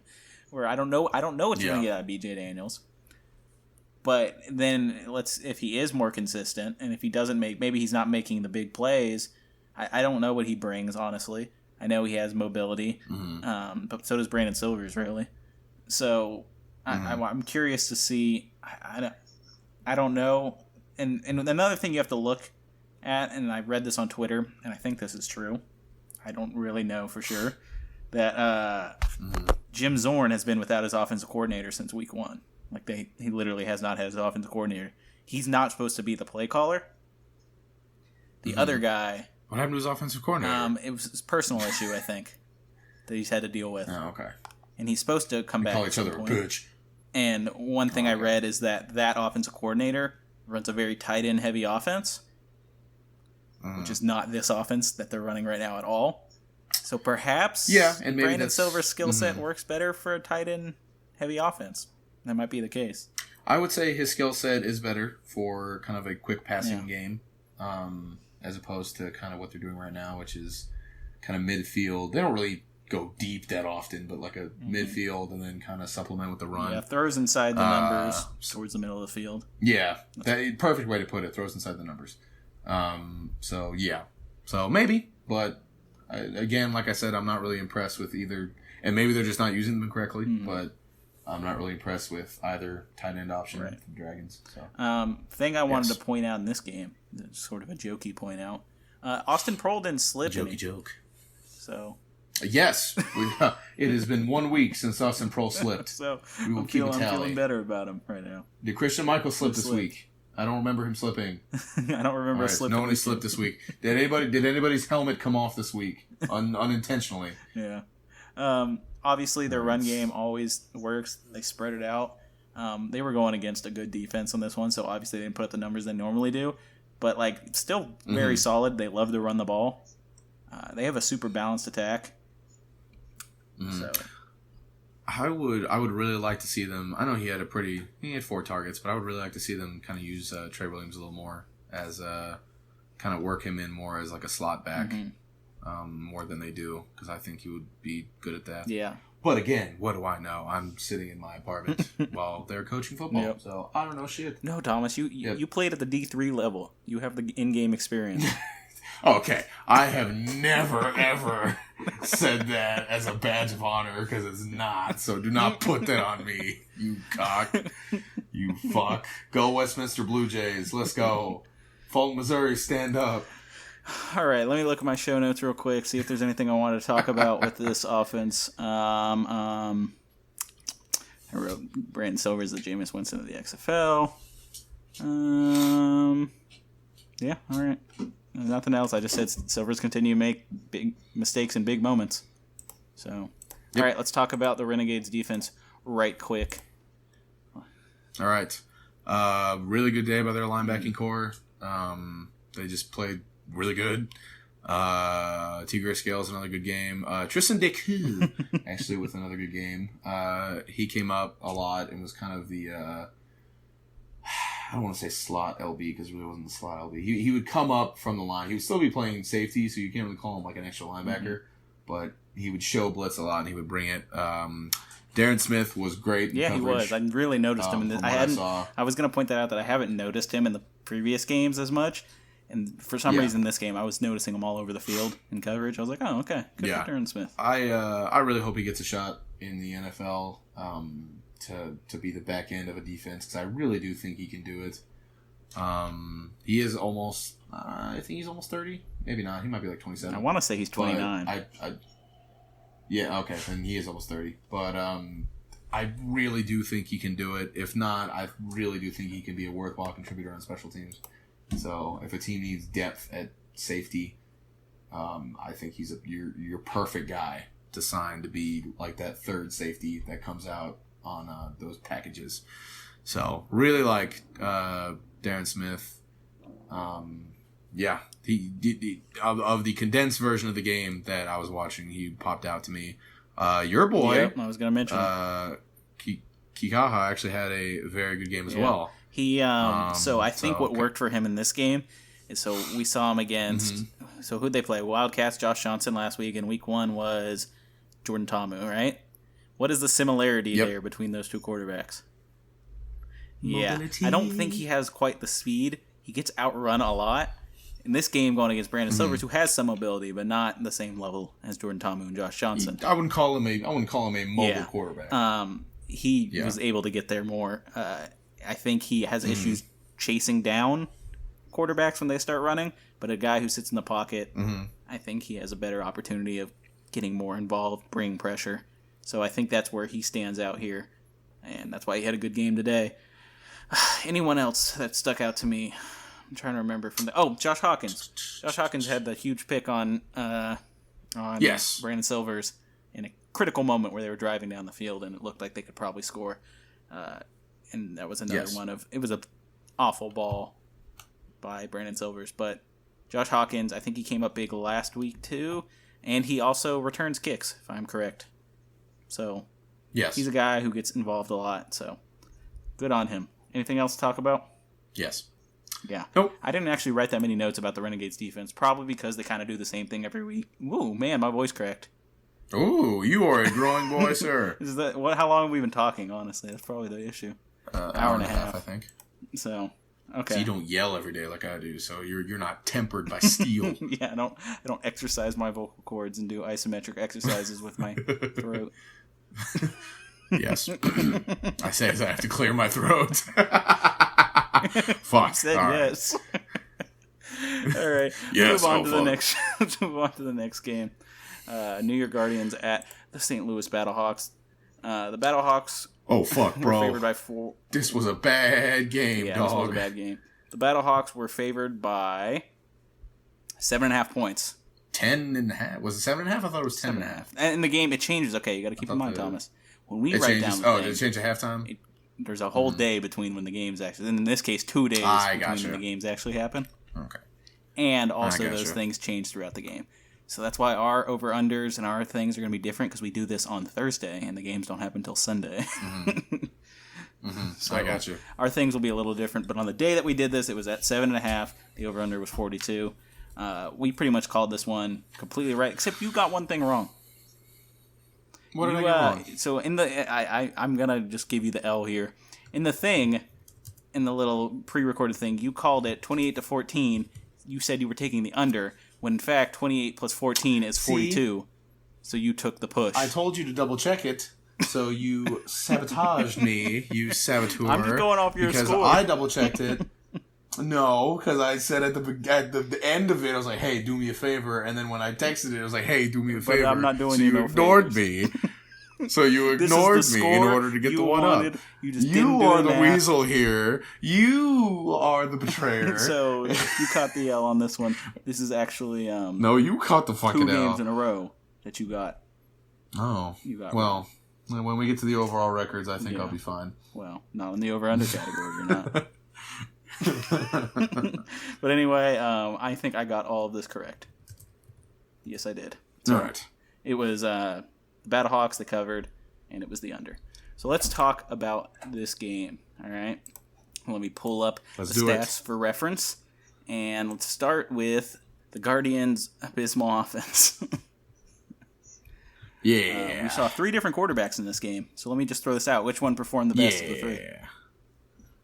Okay, well, the sample size for Luis Small, was, but it was great. It was beautiful, it was and very it was the small. truth. I mean, it was all right. It was, like you said, it was very small. Got a I touchdown. mean, it was at the end of the fucking game too. So, I mean, if I had to say who the best performance was, I would. Who was the I best don't know, I'd performer? probably They all say- were pretty fucking awful, except Luis Perez. I mean, Marquise Williams was in for a majority of the game. You can't say Luis Perez did the best when it 4 was or like the 5. ass end of the game. Touchdown. That ass end of the game. The fourth you quarter. can't say he was the best. I could say he was, Statistically, sure. say he was the best. But Marquise Williams, he was not. Like, you can't say he's the best. But I already think he's the best. So this just adds to. I think this so just too. Adds to my but also, thinking. I mean, so what you're saying is you're bending the facts to fit your narrative? Essentially, yes. Okay, well, as long as you admit it. I'm a Luis Perez truther. All right, I so- like Luis Perez too. All right, then let me phrase this in a different way, because this one's going to be hard, because none of them really got a lot of playing All right. time. 15, All 11, and 5. I mean, none of them had a very big sample size, to be realistic. Yes. Who will be the quarterback next week? Who will or who Let's do should? both. Who will? Yes. Matt McGloin, if he's healthy. Who should? Luis Perez. Luis. Okay. Who will? Marquise Williams. Marquise Williams. Marquise. Because Sorry, that was bad. Matt McGloin, I think, has burned bridges at this point with his offensive coordinator and with his head Well, coach. I think he's broken his ribs. So if I he's don't not think that was healthy- the whole issue, but Okay. we'll continue. And then who should? Luis Perez. All right. There is a chance that if it is Matt, if you're right, and Matt McGloin's just out with injury and can't play, Mm-hmm. that it becomes then a competition. The fact that they benched Marquise Williams without, with no reason to bench him other than he wasn't playing very well. That perhaps they were like, and once we go into this next week of practice, it's going to be a week-long quarterback competition. There's a good chance we could see Luis Perez. Yeah. So from the small sample size that I did see of Luis Perez, and I'll admit it's a small sample size, we did see accurate passes. They were in the right spot. There was a touchdown. It should have been a touchdown that was taken away. Now, it shouldn't have been a touchdown, but I'm saying the receiver, if the receiver did the right thing, it should have been a touchdown. The ball was literally exactly where it needed to be. Yes. The guy just needed to lean instead of bringing his whole body forward. It could have been a little more inside. It could have been a little more inside. That's a very catchable touchdown, and especially when you only need one foot. In the NFL, they probably make that catch. Yeah. Oh, do we only need one foot there? Yes, you only need 1 foot. Golly gee. So I think that could have been. I think that could have been a touchdown, and the guy tried to get 2 feet. Yeah, down. then yes, it definitely could have. One of them was inbound, but one of them was out of bounds. So that should have been a touchdown. Yeah, I hit out of bounds first. But then he got a touchdown anyway on the next one with the screen. Yes. So I do think he is pretty damn accurate. So I'd like to see him get another shot. And if Matt McGloin's out, as would I. They obviously don't have a lot of faith in Marquise Williams. You already knew you were going to lose that game, so they must have been like, "Oh, let's see what Luis Perez can do." And he came out, and he did as good as you can do in 5 attempts. In his sample size. He did as good as you can do in 5 attempts. So I'd like to see him get another full game shot, especially when it looks like your season might be over already, because you look like the worst team in the XFL. You look like shit. In my notes here, I wrote, there's literally nothing I can say is redeeming about the New York Guardians and as a whole, even on their defense. And I was trying so hard to be like, no, the coverage is still great, and Jamar Summers is my boy, but like I saw Jamar Summers give up some big plays. He had one play where he just got dicked, and it was like, oh. So, but yeah, I'm just questioning what's going for them. Might as well try out Luis Perez. He's probably not a guy who will leave you. I could see Matt McGloin being done with the XFL after this season. Not even because he's getting, or at least the New York Guardians. I feel like the XFL as a whole. Something about him, and this might be attacking his character for no reason. But something about him just gives me this air of like, I'm better than this. I don't need to be here. But I also don't think he can get a shot in the NFL. I feel like he's like, I don't need to do this. Because wasn't he doing sportscasting before this? I'm not familiar with him. I think he was doing some analyst stuff. Not commentating games, but like being an analyst. I think he was doing some of that stuff. I get what you mean. So I could see him being like, I don't need to do this. I'm just going to go back to being an analyst. I think you want to roll with Luis Perez and just like let him play out the season. Why not? It doesn't. Oh yes, he was for Sky Sports NFL broadcast, which is like the UK NFL broadcast. So I could see him just going back and doing that, leaving it for Luis Perez and Marquise Williams, and I think need to see more, but I think we saw plenty from Marquise Williams. I mean, he had a small sample size too, but well, the thing with Marquise Williams is he has Brandon Whedon syndrome, where every ball is just a piss missile. And not very accurate. He had kind of varying accuracy. Lots of them were like way over the guy's head. Yes, I would say more often inaccurate than not, but when they are quote unquote accurate, they're perfect. But like I said, like there was very noticeable in the red zone. There was a throw where I don't even quite recall who he threw it to, but it was literally just like a fucking rocket from like 3 yards out, and it was just like there was no. I think there was 2 shots in the red zone. I know the one you're talking about was at the back of the end zone, right? So there was one at the very front of the end zone where the guy was wide open and he was between 2 receivers. Where he didn't even need to throw it that hard. He just needed to put it on him. Is that the one with the dick in the helmet? Just way over the top of him, like 5 feet over him. Yeah, that's... yeah. Uncatchable. Marquise Williams has a lot of experience just playing football. He graduated from UNC in 2015. Has kind of bounced around ever since. So, I mean, he has the experience. He's the guy that will be... He's not going to fuck up the signal plays or anything. Another thing I noticed is the Guardians are late as shit getting the play call in. Offensively and defensively, you can tell. So obviously the quarterback was the one that's the main communicator, and on defense it was Ben Heaney. But both of those players were like, "Yo, hurry up, dude! Like we do not have time to get to where we need to be." Heaney was literally doing like the hurry the fuck up motion with his hands at one point because there was like 5 seconds left on the play clock and the defense wasn't set. So that's a problem. That's bad. That's something that should be fixed by now. You should be able to adjust to that. 6 penalties in the first half. 2 of them were, for the 8 penalties if you count the 2 ones that were offset by penalties from St. Louis. Just in the first half, so 8 penalties. Ian Silberman for the... was Garrett Brumfield out today as well? Yes. Yes, he was. Okay. So Ian Silberman returned this game. He's been injured the last couple weeks, I think. 2. He was injured last week. I think he was there in the first one. Okay. Well, cool. And he had a bad day, not just because of his emotions, but his snaps were consistently high. He did cost his team with some just dumb penalties. One of them I don't think should have been a penalty, but whatever. Not a big deal. For some reason, the XFL broadcasts were like, yo, what is Ian Silberman doing right now? Cut to him for 3 seconds. Oh, he looks sad. Okay, cut back. Like, literally almost every other play. So I'm not quite sure what was up with that. But he got taken out for his backup, who I think did a little better than he did. Surprisingly. But given what happened the week before. Yeah, he tried to get we'll into see what happens with that. Guardian, I don't know.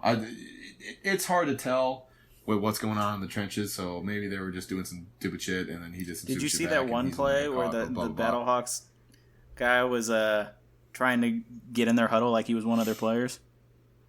And then Ian Silverman pushed him. Yeah, and then they got that was a flag. That should not have been a flag. That's the one where I was like, that's really a flag? Like, that's stupid. Like, come on. But be like, hey, don't fucking get in technically, the huddle. Hey, don't push them. the Battlehawks weren't in the wrong. Okay, now but it is dumb. technically- I said it was some childish shit. But technically, because they were on their huddle was on the line of scrimmage, the Battlehawk player never passed the line of scrimmage. Fair enough, but also at the same time, That's just sportsmanship. That'd be a situation where I hope. Yeah, but whatever. I don't know. I just think that shouldn't have been a flag, is all. Or it's just weird to me that was flagged because that's so stupid. It was really stupid. Some bright spots for the Guardians on offense was they kind of finally seem to have their rushing attack down. They kind of know everyone's role.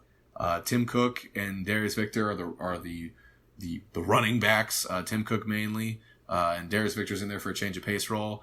My boy Justin Stockton is the clear-cut receiving back. It's just I don't know if it's more because he's in the open field, but he just looks like he has so much more fast burst. as shit. Just once he gets the ball, he's a returner too, right? Has track speed. Yes, I think so.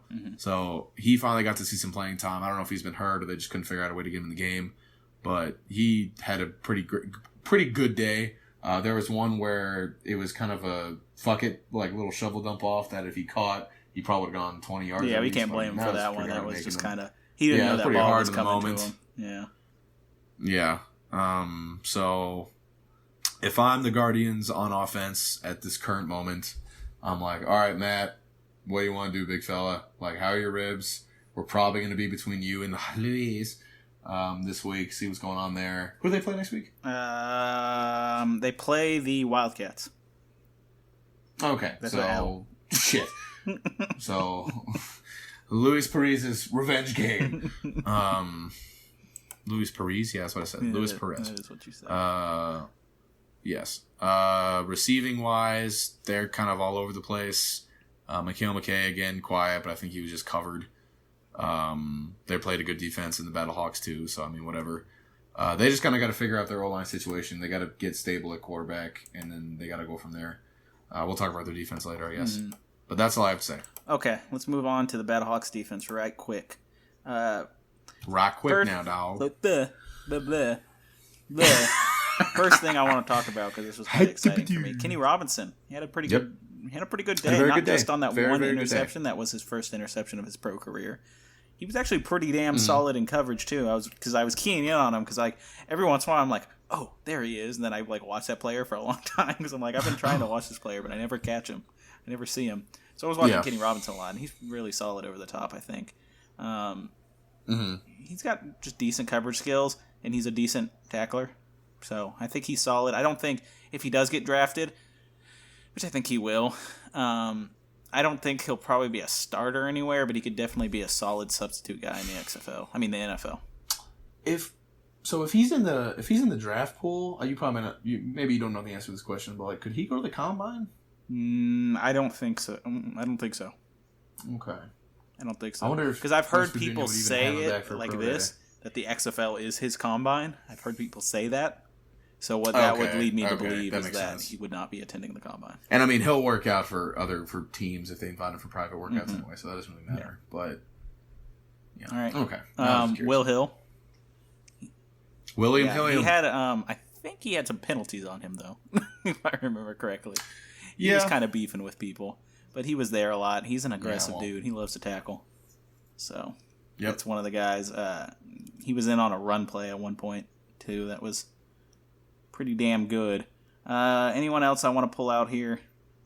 I see one guy, but I'll let you talk about it. Okay.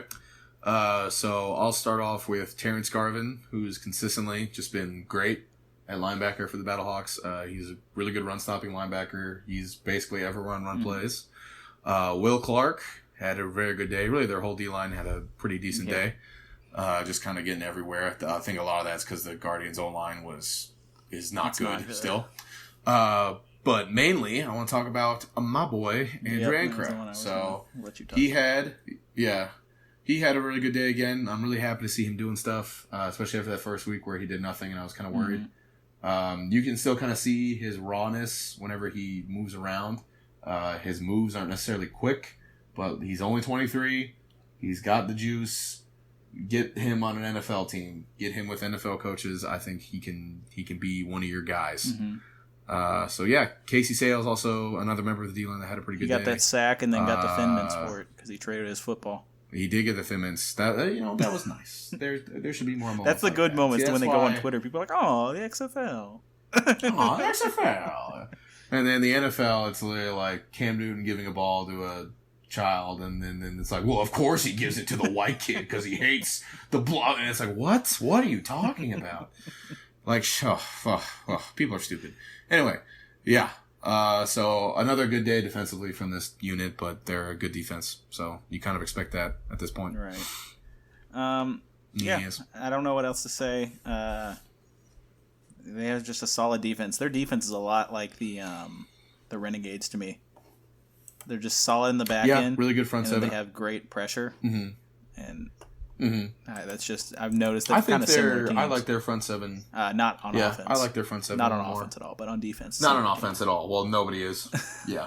Yeah. All right, let's move on and let's talk about the Battlehawks offense, Guardians defense. Let's start with the Battlehawks offense. Jordan Ta'amu didn't throw the ball very much this game. I don't think he needed to. He didn't. He did look a little iffy early on, and this was the thing. Yeah, he did look a little off, just to start. I think also the Battlehawks, we've seen however many games of it now. They kind of always will start conservative no matter what, and that's even in their passing plays. It won't even be a quick out. It'll be usually a drop back and kind of an easier read, which you kind of have to do if you have a young quarterback. So whatever. I mean, he still had. Statistically, if you look at it, then he didn't really have a very good day. But I don't think he really needed to. Yeah, I just remember on the first drive, the thing that was sticking out to me is it looked like they sold out to stop the run, so the run wasn't really an option on that. It wasn't the first drive. I think it was the second drive because the first drive was literally like 4 runs and they got a touchdown. By Matt Jones, who had a big day, and we'll talk about him in a second. And Kristen Michael had a pretty good day too. Yes. Yes. It was a lot like they were trying to take shots downfield. Jordan Ta'amu was holding the ball way too long, or he was making the decision like, I'm just going to run because it doesn't look like there's anything in the middle. But the Guardians' defense was doing a good job of like collapsing the pocket and like actually forming a pocket. And I'm questioning now, and this might not be the case. I need to, now that it's kind of stuck out to me in this one game, I need to look for it in future games, that he might not be the best quarterback purely in the pocket. No, I don't think he ever really. I don't think that's really. So his forte. It was a lot of times where it was a set pocket, and he didn't know what to do once he was in there. And so his thing was like, I'm just going to try to run, and he would just run into a wall of offensive linemen and not. Now, And that happened a few times. I also think that's kind of been a coaching point because it's you've seen such kind of a not a drastic change, but like from week 1 where he would kind of like stick out, like come on, get open, shit, I gotta go. But now they've kind of told him, I think, to be a little quicker in that decision making. Whether or not that's he should throw it or he should run it, that's probably not what's being addressed.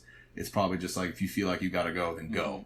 He took a few sacks where he didn't need to take a sack, is what I think happened. But, yeah. And it wasn't so much his ability throwing the ball. That wasn't. It was more of that. Like, didn't seem like he knew what to do in the pocket. That was sticking out to me. And it went away later on, where it was not as much of a problem because they began to lean on the run heavy again. But on that one drive, it really stuck out to me because they were the Guardians at one point were like, you know what, this drive we're not letting them run, and then he was forced to throw the ball in the pocket, and he just didn't know what to do in the pocket.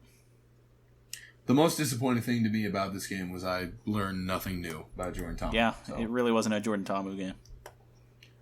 Which it didn't need to be, so that's not like a knock on him or anything, but I learned nothing new about him. So he's still good. I think he's still a top 3 quarterback in this league.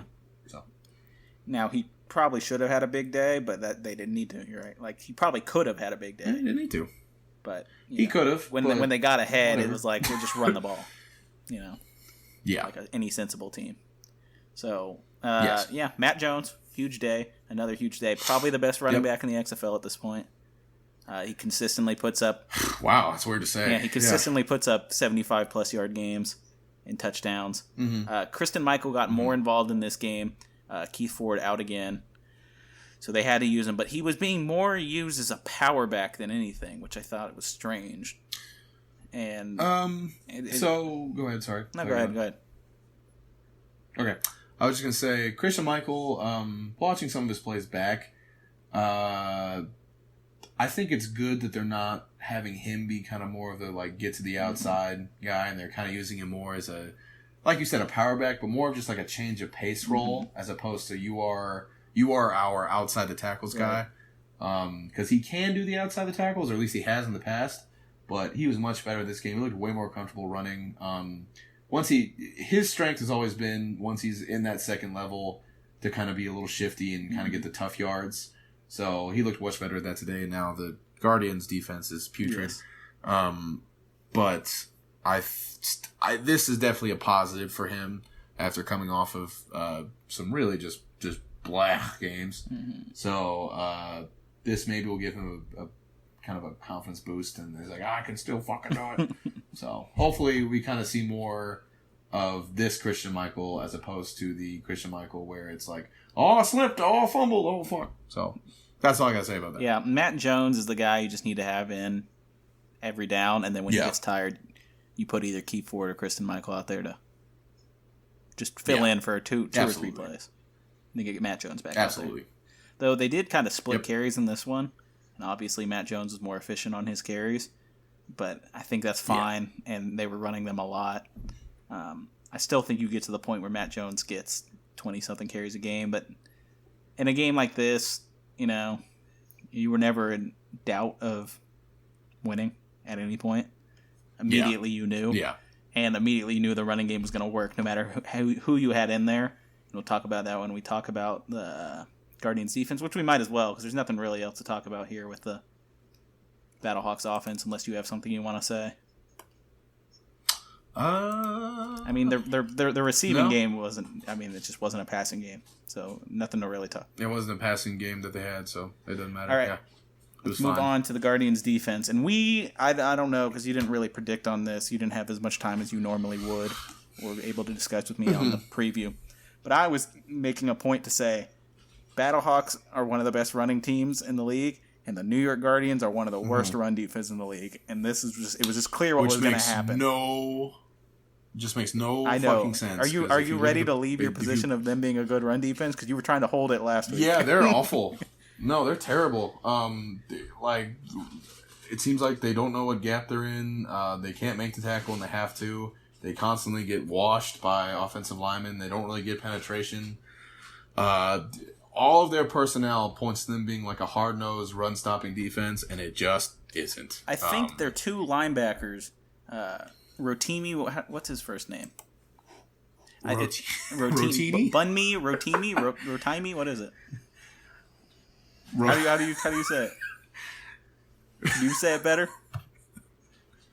I mean, it's probably rotimi, but you said rotini first, so it's like rotini, linguine, penne, pasta. Shut up. I don't even know what you're saying at this point. Chef Boyardee. So Bun Me, Rotimi, and then Ben Heaney are two good run-stopping linebackers. I think they're both pretty damn solid. I just think it's like their D-line doesn't get a lot of pressure. So a lot of like my compliments to the Renegades and whatever other team I said, where their D-line does a lot to open up things for the linebackers. This D-line does not do that. They constantly would get just washed out of their gaps, would get just blown up off the ball. And, I mean, I think the Battlehawks have a pretty decent offensive line, or at least they've shown to be okay. So this isn't like the worst O-line in the league, but at the same time, they're just getting dicked. I think basically almost every snap. And the reason I still feel like Rotimi and Heaney, this name's kind of rhyme, are still solid running linebackers, and you're absolutely right about it's just the D-line doesn't open up gaps for them, is because anytime it's a run to the outside, they're pretty much there. Like run to the outside don't really work. Yeah. But running up the middle works very well on this team. And I think teams are exploiting that, and the Battlehawks knew that. That's why I called out in the preview. I was like, the Battlehawks, like if Matt Jones goes, he's going to have a great day.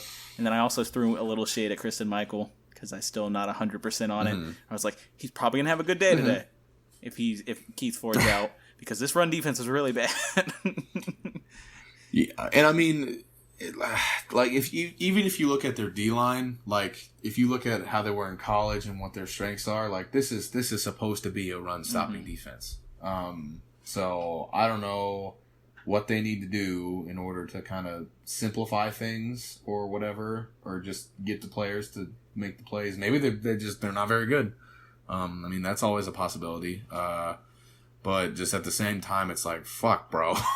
Like if you center your whole defense to have a strong front seven to stop the run, and they can't stop the run, then you're nothing. Yeah, I really, and it's like I feel bad because like I look at Heaney, and something about me really makes me like him.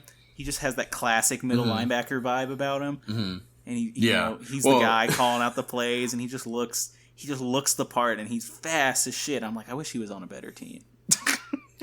I really want to get a gif of him doing like the hurry up because he's literally just staring at the sideline and he has his hands up like, hey, what's the play? Hey, what's the play?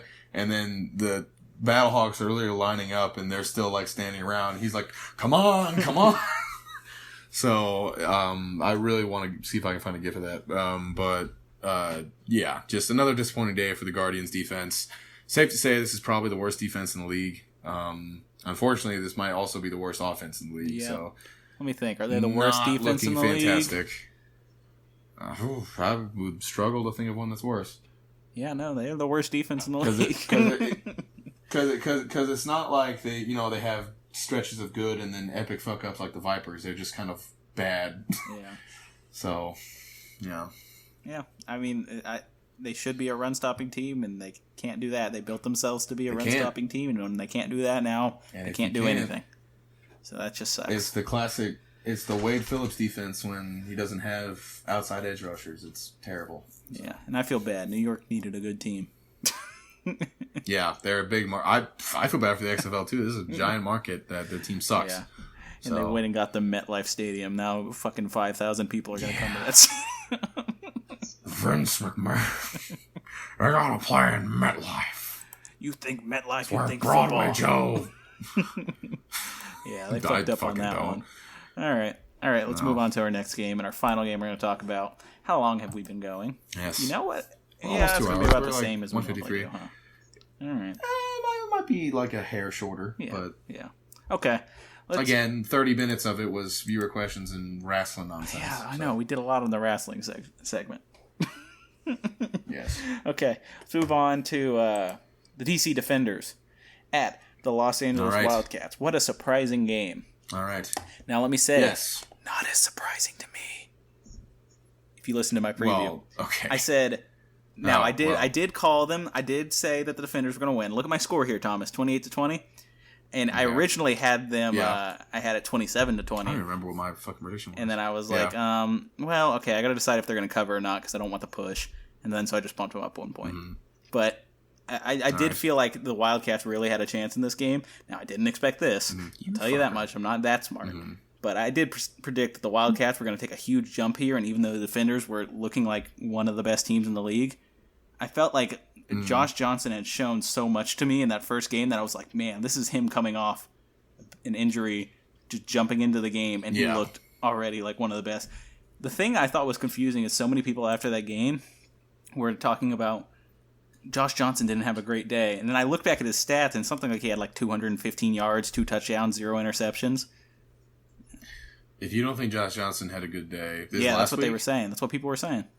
And you don't know what you're watching. Yeah, I didn't say that. Like I was like, I don't know why people. Yeah, no, that's what I mean. Yeah, I don't know. know why people were coming out and being like, he didn't have a good day. I was like, he looked pretty damn good. I don't know what they expect. If that wasn't a good day, I don't know what they expect. Yeah. So, I mean, it's just so clear that he is like the most experienced guy here. He literally knows where every open receiver is going to be. He doesn't make mistakes. And he just little things, too. Like, he knows how to extend a play without actually rolling out. Like, he's aware of where the pocket's still at. So he can kind of stay in there and kind of just little... It's just really fun to watch him play. Because he knows all the things that... He knows all the things that Landry Jones should know. Yes, that's true. I'll put it that way. So the only reason I have Josh Johnson below Phillip Walker is because, well, first, it's age. It's potential. Better. And it's definitely something I look at as like, he can get better. But also, I just think like the intangibles are there too. Yeah, I mean, I don't think it's. Are you saying that? I don't think it's really a debate that PJ is better than Johnson because I think it's like the arm strength is probably all the physical attributes are probably better for PJ Walker, whereas all the intangibles are better for Josh Johnson. Yeah, just because he's been around. Yeah, from experience, and that's not to say that PJ Walker can't then develop those skills. So I think he ends up, I think he's the better quarterback, but Josh Johnson is going to make practically zero mistakes. And more and more, it's looking more and more likely, though not at the same time, that the Wildcats might get in the playoffs, even though they lost to the Renegades. 'Cause right now, it's looking like, as we predicted, the West was going to be the better division. There's 3 really good teams in the West. Only 2 can get in. And even though the Wildcats lost to the Renegades, that was, last week? I honestly can't tell you. They look so good in this game. I don't know what the difference was, really. I'd have to go back and think about it. But the Wildcats just look like everything works, especially with Trey McBride back. Just everything works for this offense. Yeah, Trey McBride being back was pretty huge. And now they found a star running back.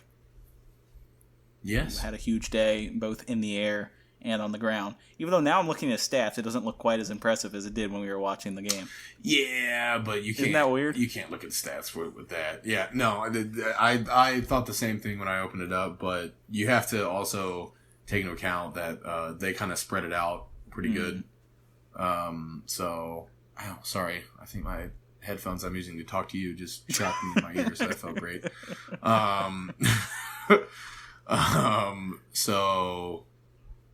So he had a better day than his stats would suggest. I think I said so, about 5 times, so that's fantastic. He had a better day than his stats would suggest. I think I think Elijah Hood lost his job. Yeah, probably. Personally. It's like he does the same things Elijah Hood can do, but he does them better. He does them quicker, He's too. like faster. They might keep faster. Yeah, they might keep Elijah Hood in on passing downs because I think Elijah Hood is still a really good pass blocker. Right. But I think is it Martez Carter? Yeah, Martez Carter. Martez. I think he's definitely going to get a chance to have a bigger role. I was hoping it'd be Larry Rose. We saw what happened with that. Not a great day. Yes, it is not a great day, but I mean he fills a role. He'll be a change of pace guy / another receiving option if they put him out at slot back, which he can do. I think this was his chance to earn like a more significant role, and Montez Carter took it. Yeah. Oh, yeah, he definitely took it for sure. So Larry Rose will not be relegated to just like, hey, our other guys are tired. Here's the rock. Don't fumble, please. Yeah. So anyway, we talked about Trey McBride. They now have two really solid weapons. I didn't quite expect Trey McBride to be as good as he was, and so that has now made them bump them up a lot for me, because at the time, and last week, I was thinking, wow, I didn't even think about Trey McBride. I was thinking, oh, they only have one great receiver, and that's Nelson Spruce, who also had a good day today. Now that they have two solid weapons on the outside, even though I think Nelson Spruce plays more of a slot, but now that they have two solid weapons at receiver, Brandon Barnes is also a solid tight end. The passing game is wide open, and that was something I was worried about. And I think they have all the weapons they need to be like a really top offense. Yeah. Did Trey McBride come back after he got hurt? I don't remember. Okay, I hope he did, because he definitely changes this offense when he's in. Because as we talked about in our previous recap, you don't want Nelson Spruce, even though he is good, you don't want his type of receiver to be your number one. So having Trey McBride kind of be your downfield guy, because Trey McBride can fucking move. And Josh Johnson can sling it. Yeah, exactly. That helps a lot, and it actually, while it may not look like it opens more up for Nelson Spruce, if you look at just the stats, Nelson Spruce is getting a lot more volume without Trey McBride and wasn't necessarily as efficient. So Nelson Spruce being the second option is actually really, really good for this offense. All right. Anything else you want to say about this Wildcats offense before we go to the Defenders defense? Wildcats offense. Josh Johnson looked very good. I really, really want to see, is it Blake Barnes? Brandon Barnes. Why? I wish they didn't do this. I know, because sometimes you don't think about it. I always guess wrong. You just see people's last names. I really wish either he would be better or they get him involved more, because I think he is he's more of a receiving tight end, but he's stocky enough to where he can kind of be your blocker as well. So I just want to get him kind of more looks. Nope, that's really all I have to say. Surprised Smallwood wasn't as involved today as he has been in previous weeks, but I guess that's Trey McBride coming back. I think that's a lot of Trey McBride coming back. I think they were kind of ready for him to take the next step last week, and he didn't really do it. So he'll be there as your number 3, number 4, just kind of matchup specific guy. But I think his days of being a prominent role in this offense is done. All right, Thomas, you want to hear a hot tip before we get into the next segment of our... A hot tip or a hot take? It's a tip. Oh, God, am I doing something wrong? What's up? So it's a tip. You see how you're on the XFL stats page right now? All right, so you see this guy named Celestin. I have no clue what Jay Celestin's first name is, right? If you click his name, it then tells you. Oh, wow, what a hot tip. That tip's pretty hot. I like that hot tip. So helpful there, just so you know. I'm going to sound way less stupid and uninformed now. I promise I know what I'm talking about a little bit. I'm not just like, B. Barnes. Okay, so let's talk about their defense. First thing sticks out to me. Absolutely no pressure on Josh Johnson. It's that Wildcats offensive line is so damn good. Yep. So shout out to Patrick and Storm Norton and other people. Nico Zaragoza. One thing I will say for sure, or not for sure, but I'm pretty sure Storm Norton's going to be in an NFL camp at least next year. He's played really, really, really good, and he has all the things that the NFL likes. So obviously, not a bunch of good things to say here about the defense. Their coverage was absolutely... They were getting burned by Trey McBride. Nelson Spruce is a great route runner. The linebackers were getting lost over the middle a lot. One of them was your boy Scooby, right? I saw a couple of plays where he got lost over the middle. And he's not very fast. He's getting outrun over the middle, too. His strength has always kind of been knowing where the play is going before he gets there. So if he doesn't do that, then... And the Wildcats' offense is just so creative, and I said this since week 1. Yeah, they do a lot of different stuff. Because I remembered watching it in week 1 and being like, man, this offense is really creative, but for some reason the talent... not for some reason, they were down their starting quarterback and Trey McBride, and they didn't know Montrez Carter was as good as he is. They didn't have quite the... They didn't have quite the weapons to execute their really creative offense, but I saw them trying to do creative things, and it was kind of working. Remember, Chad Caniff looked pretty good. And now that they've got... Because then we realized that Norm Chow is the god. And then we realized that it's not Chad Kanoff, it's Charles Kanoff. Yes, once we got his name down, it was all uphill from there. Once we called him by his actual name, You didn't get wow, my doors joke opened. because that whole time we've been calling him Chad Kanoff. Oh, fuck. And I just realized my mistake. It's Charles Kanoff. We suck. This is a terrible We're podcast. really awful. But like some people apparently enjoy it. We had 1,000 followers today. Thanks, guys. That's awesome. I really didn't think we'd ever do that. So that's I was amazed when we hit 100. It makes me very happy. Yeah. I was actually more excited for 100 than I am for 1,000, which is weird. All right. So look back to the Defenders defense. Back to sorry. Enough jerking ourselves off. There was one play that stuck out to me with Scooby Wright, and it was towards the end of the game. It was garbage time. Now, I don't want to blame him, but it's one of these tendencies that when I see a player do it, I lose a little bit of respect, and I go, Where it was the end of the game, and it was a Nelson Spruce catch, and he was jogging after Nelson Spruce. He was like, I'd rather you get the touchdown than be me on the field right now. Yeah. I think a big thing with that is he's not going to catch him. So Yeah, well, I mean, he just wasn't even trying. I mean, he could have bad caught look. him. He was right behind him, but he was jogging. Yeah.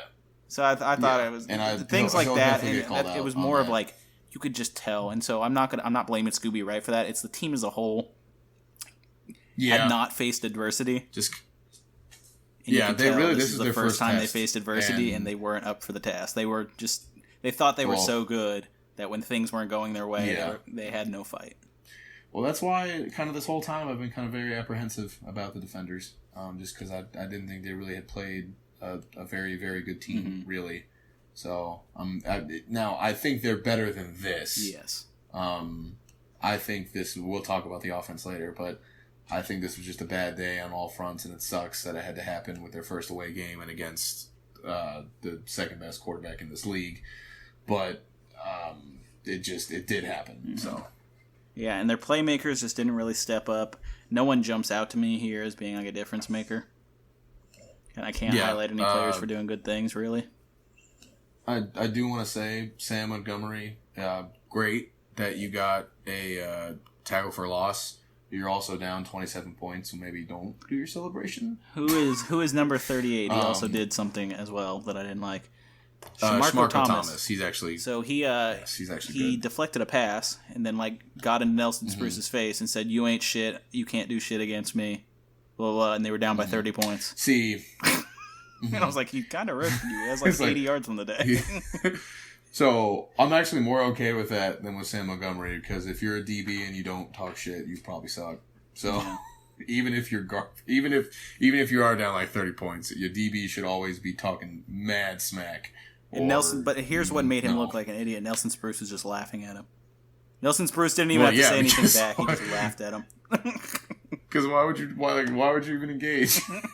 You just looked at him. That's what I'm saying. I think it's a win-win situation, because your DB is talking trash, but your offensive player is like, whatever, dude. So, all right. Anything else you want to say about the horrible Defenders defense in this game? Like I said, I think they're better than this. This was just a bad day. They weren't exactly put in the best of positions at times, but they still should have done better than this. And I think they are better than this, and I think they will be better than this. They just got to figure some things out. All right. Let's move on to... Still don't think they're... Sorry, I gave a pause. I was almost done. Sorry, I still don't think they're a top 4 defense. I think they're just kind of So... I'm trying to think. Every time you say something like that, I try to think about it, but... I'll agree with you here without thinking about it too hard. Probably not a top 4 defense. All right. Yes. Statistically, maybe, but... I mean, if you look at it, I don't think they are. All right, let's talk about the Defenders' offense now, which actually somehow probably played worse than the defense. Yes. Cardale Jones, absolutely awful day for him. 4 interceptions, 103 yards, 26 attempts, only 13 completions. He had 50% completion percentage. Ended up with a rating of 20. Now, that's better than Matt McGloin's 10. Not ideal. But not much better. Not much better. Yeah, what I think was happening with Cardale is the thing I pointed out time and time and again is that he has a tendency, and it's an awful tendency, and it doesn't work unless you're incredibly good. And he's not on that level of talent. Like a guy like Brett Favre can make this work, where you're just throwing up prayers like 75% of the time. Didn't always make it work. Yeah. And it's just like he doesn't make the right decisions of where to throw the prayers. It's just like, I'm going to throw this guy because I think he's good, or like, I'm just going to throw. Maybe he doesn't even, it almost seems like sometimes he doesn't think about it. I think the biggest problem with him is he'll get uncomfortable, and he won't, even for a guy his size, he doesn't really have the poise to kind of like stop for a second and set his feet and deliver. Because where he's throwing, if some of the balls, you couldn't really tell where it was going, but it's the right decision. It's just not a good pass. Now, but a bunch of them aren't the right decision either. Well, throws in the double. It's a risky decision too, but it's completable. That's the thing. Like two of the first two interceptions were not completable. They were like 40, 50 yards downfield into double coverage. I'd have to watch him again, but I'd have to see him again. But most of the time, it's just because his feet are not set, and he doesn't panic. It doesn't seem like he knows that he needs to do that, or doesn't feel like he does because his arm is so fucking massive. But also, I think he'll be fine. I still think he's going to be pretty good in this league. I think this is just a bad day.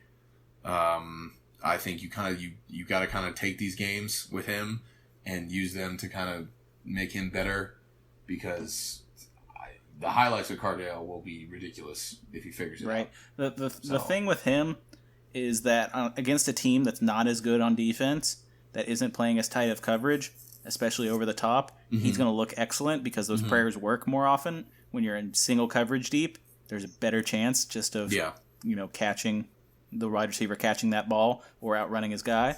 But what happened today was there was a lot of double coverage on the deep routes and over the top, and the safeties were getting involved. They were actually, I think that just the safeties for LA were great today. And I'll mention more about why I was so impressed with their defense when we get to them. But I think against a defense that isn't as talented, he's going to look better because the plays he wants to make, which are just deep bombs against single coverage, are going to be there more often. And that's what we've seen in the last two games. And this game, that wasn't the case for him. Also, a thing I noticed is that the defender's O-line is very, very plotty. And what I mean by that is when they have plays where a guard is pulling or a tackle is moving out and down blocking, takes a while to get there. Kind of more than you'd like to see. Now, the trade-off for that is they should be excellent just straight-up run blockers because they move a lot of mass, but that doesn't seem to be the case either. So, I don't know kind of what they have to do with their O-line, and I think they suffered a big injury at the end. I'm not sure which player it was, but he was really, really hurt at the end of the game, so hopefully it's nothing too serious, but I think it is because he was really hurt. So I hope he's all right. But at the same time, I think their O-line is kind of a test for them too, and they kind of also didn't pass it. So something I noticed watching this game, and I think they addressed it a little bit on commentary, is that like the communication was cutting out a little bit, and so much that he could usually hear the play, like you could tell he got the play. But if you've listened the past few games when they've been at home, when you've listened the past few games, the whole time you can hear Pep Hamilton going, "Your check down's here. This guy is going to move whatever way. He's going to get this. Watch for him to do this." He's talking him up the whole time until the ball snapped, right? So Sean McVay, basically. He's telling him literally what's going to happen. Yeah. He didn't have that today, and that scares me about Cardale Jones' ability to read coverages. They can't read, and that was a knock on him when he was coming out of Ohio State too. So I mean, if he still is not familiar with how to do that, that's disappointing. Because he is, he's been out of college for a while, but it is hard. I mean, it's not like that's just some easy thing to pick up. That's like, study, like that's hard to do. If you can read a defense good, you get paid millions of dollars to do it. So that's a very hard thing to do. But hopefully he can figure it out because he has all the physical talents in the world. Oh, what's wrong? Sorry, my dog just whimpered at me. He has all the physical talents in the world, but he just needs to put it together, is all. Yeah. Also, another thing with Cardale is he just didn't look confident in this game. It was the same thing I was talking about with Scooby Wright, where it seemed like once things got bad, he gave up. Like, there was a point where even I think Greg Olson was saying, now is the time. The team is looking at you, the quarterback who's supposed to be like one of the best quarterbacks in the league, and you should be the best player on your team to carry this team and make big plays. And he just never looked confident enough to do it. So I think a lot of just like fuck, like bad day for me, fuck. Which I mean, it does happen, but as a leader, you kind of need to be like, we got it, it's all good. But at the same time, it was not all good. I can't wait till we see PJ Walker deal with real adversity. Yeah, I don't know if he will. Yeah, he could have a bad day. Well, they already played the Wildcats. If they go up against the Wildcats, I would say his worst day was really against the Wildcats, and it really wasn't. It wasn't a bad day. That was at not all, his worst. I wouldn't say that was his worst there's- day, because the Wildcats was the one where he had like 400 yards and 4 touchdowns. Yeah, what was but, week same 2? time, That was against the Battlehawks. Battlehawks was his worst day in my opinion. But we haven't. Was his worst day? That's what I'm saying. Oh, I thought you said the Defenders. That's what I said. The Wildcats. Oh, I probably did. I meant to say the Battlehawks. I'm sorry. I was going to say the Wildcats I'm games stupid. where he went off. We were all like, My oh, wow. bad. I was so confused. I'm sorry. Yeah, the Battlehawks was his worst day. Well, yes. Maybe you're right, because those are two good defenses. Now, again, I don't think he played the Wildcats at full strength, obviously. Yes, but also, I think, because they've clearly gotten better since then. Yeah. Apparently, firing Pepper Johnson has helped in some way. I think Winston Moss has probably just taken over complete control of the defense, and that probably helped. I think, really, unless he just kind of has an off game, I don't think he's going to face much problems that are going to be his fault. I just want to see it more. I only want to see it to see his leadership abilities, because we haven't had to see that, because it's like, you're doing so good. Of course, you're never going to look stressed. So anything else you want to point out? The running game, it looks better here. It was okay, but it really wasn't working. It looks better. Yeah, well, it looks better because they had a lot of just garbage time carries where they were trying to get out of there. And they kind of just threw everything in the kitchen sink and that's why, what's his name? Nick Brissett? Is his name Nick Brissett? Yeah. Let me click his name and make it bigger. My internet's slow, so this doesn't really work. Yeah, Nick Brissett. Drum roll. And Abdullah, that I'm not going to click his first name, is they were playing after the Wildcats had taken out all their starters on defense, and the Defenders had taken out all their starters on offense. So when they got 75 and 47 yards, keep in mind they were playing. It's like preseason. That was like a preseason game at the end. Yeah.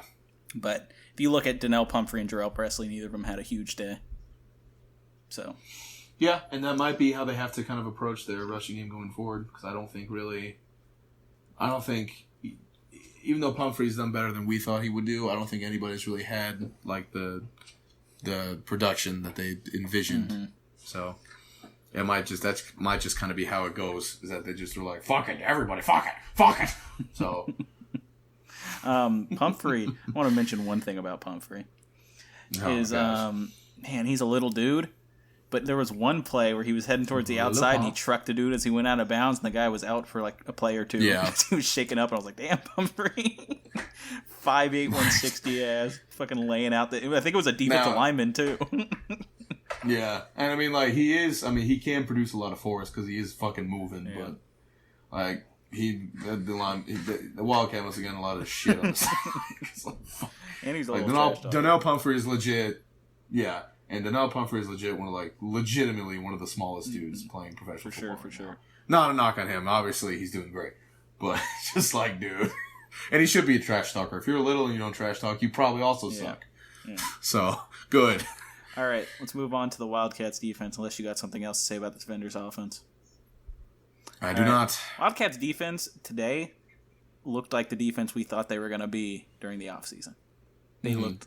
To be fair, they were practically playing on rookie difficulty because it was just a bad day for the Defenders as well. But yes, I also agree. Then you question how much of that was just the Wildcats being good. The thing I want to point out was that their two starting corners were injured, and they had Arion Springs and Mike Stevens, I believe, is the other one, who both made huge plays on the day.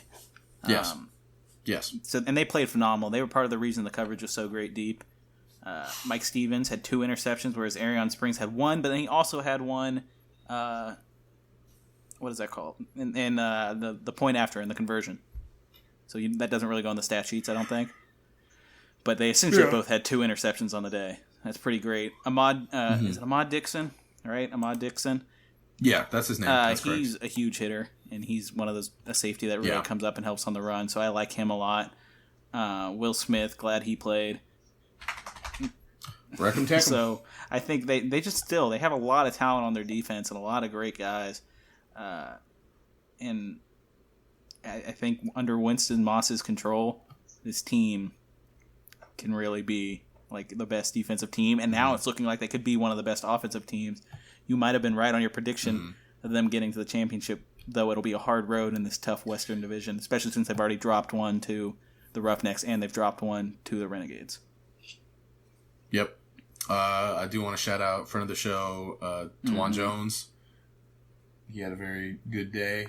This has kind of been his first day where he's kind of popped off the stat sheet, so good for him. Good to see friend of the show doing well. Did he have a charity? Yeah, I think he does something special eds, athletic things. Okay, well, go. It's on his Twitter. Go visit his Twitter. Go donate to that. It's a very good cause. Yeah.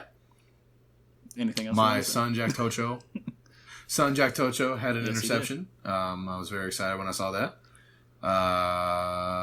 Like I said, this was kind of just a good day to be a Wildcats defender today, because everything was working for him and nothing was working for DC. So they played well. I'm glad to see them playing well. I remember, I think it was literally last week, and I was like, yeah, they're definitely the worst. Yeah. But then I did rescind it later in the show. Like you're going to do with the Vipers next week? Stupid. I don't think so. I mean, if they have another epic fuck up, like I said about the Vipers, they're good until they have a I think that's a bad. Oh God, we're gonna have this Vipers argument. I'm gonna make one point, and then you can make a point, and we'll move on. All right. All right. Fine. Think a couple years ago about the Broncos defense that got to the Super Bowl. Actually, they might not know. They got to the championship game, didn't get the Super Bowl. Raheem Moore fucked up on one play. I know what you're going to say. Does that make them a bad defense? Yeah.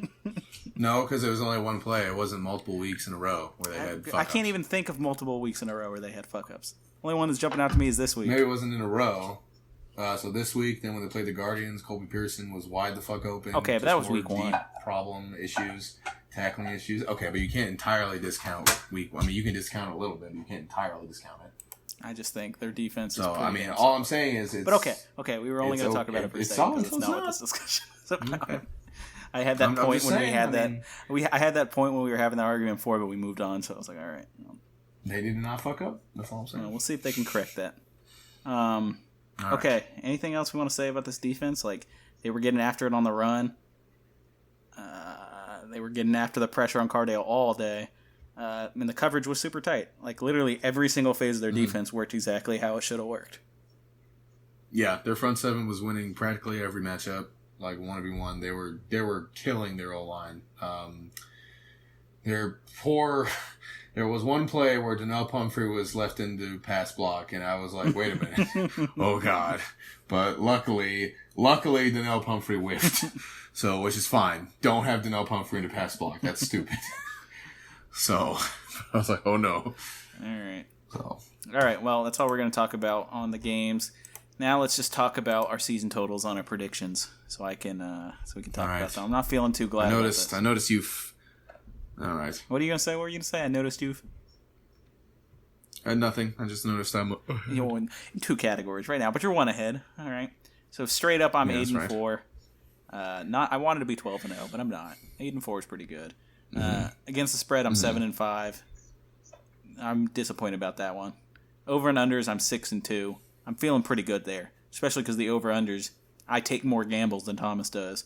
He doesn't want to bet any game as an over, and I feel like I guess the right ones as overs. So, all right, talk about your stats.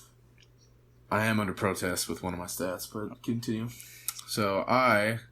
Straight up, I'm 9-3. Against the spread, I'm 8-4, and I'm under protest. However, but over unders, I'm 5-3. All right, but here's the thing: what would you have had me done? Just change your score? Just be like, hey, the thing Matt didn't match what you said. Re-record it, But, dummy. that means you would have changed your score. That means you would have changed what you thought was going to happen in the game. Because you just randomly called out the under, and then you talked about the game, thought about it, and then you're like, this is the score I'm going with. No. I would have literally lowered the point by 1. But that's not fair. That is fair when I ask you 3 times to make sure my shit's correct because I'm an idiot.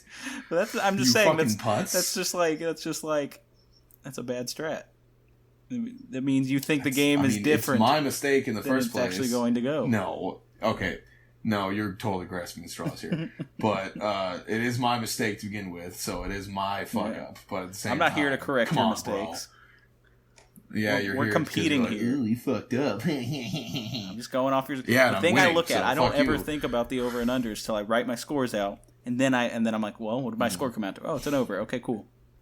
Or it's an under. Okay, cool. It's okay because I'm still winning. We'll see about it. I think I got you next week. I think I'm figuring out this league. All right. We'll see. So, all right. Thanks so much, guys. Another great week. All right. Yes. Thank you again. Thank you to all the people who asked questions today. I'm not going to go over the names because then I'd have to mispronounce the first one. You know who you are. Thank you for 1,000 followers on Twitter. Yeah. That's awesome. Really excited about that. Thanks for talking to us and putting up with our astuteness. And if you guys noticed today... I apologize. Oh, go ahead, sorry. I was just going to apologize for having technical difficulties on our previous show. I thought the show was better. Out of my control.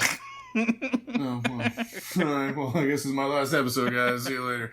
Yeah, I apologize for that. Out of my control, but yeah, hopefully that won't happen again. Yeah. If you guys noticed today, Thomas wasn't really on the Twitter, so you guys weren't getting like argued with. Like when you guys come up with a complaint, I'd be like, "Here's my point," and if your point made more sense than my point, Justin's a pushover and doesn't like to actually push his point or actually have opinions. No, I'm just willing to change when someone points something out to me that makes more sense than what I said. I'm like, oh, okay. But then at one point there was a couple occasions where someone was wrong and I said the right thing and they were like, oh, that's true. I articulated my point more than being like, no, you're silly. You don't know what you're saying. Well, because the one dude was silly and he didn't know what he was saying. Like, there's a difference between being like, oh, I don't think you're right and here's why. And I'd be like, oh, well, I don't agree with you, but I understand. And then there's being silly and not knowing what you're talking about. I didn't run into any silly folks, I guess. I've only run into one silly folk. It's only been the one time, and it was pretty. I was pretty cordial, if I do say so myself. Call him silly. So I didn't call him silly. I called his opinion silly. Okay. Because it was a silly opinion. All right. Well, thanks so much, guys. It's been great so far. Hopefully we make it through a season. Hopefully the XFL makes it through a season, so I can get Thomas to drink the shotgun, or should we stone cold it? I guess the Bud Light seltzer thing. They do whatever they feel like doing. We should do the newly married couple arms cross over and just kind of, you know what I'm talking about? No. I want you to be covered in Bud Light seltzer. Will that accomplish it? Oh god, it's gonna be sticky. No, I'm thinking we have to stone cold them.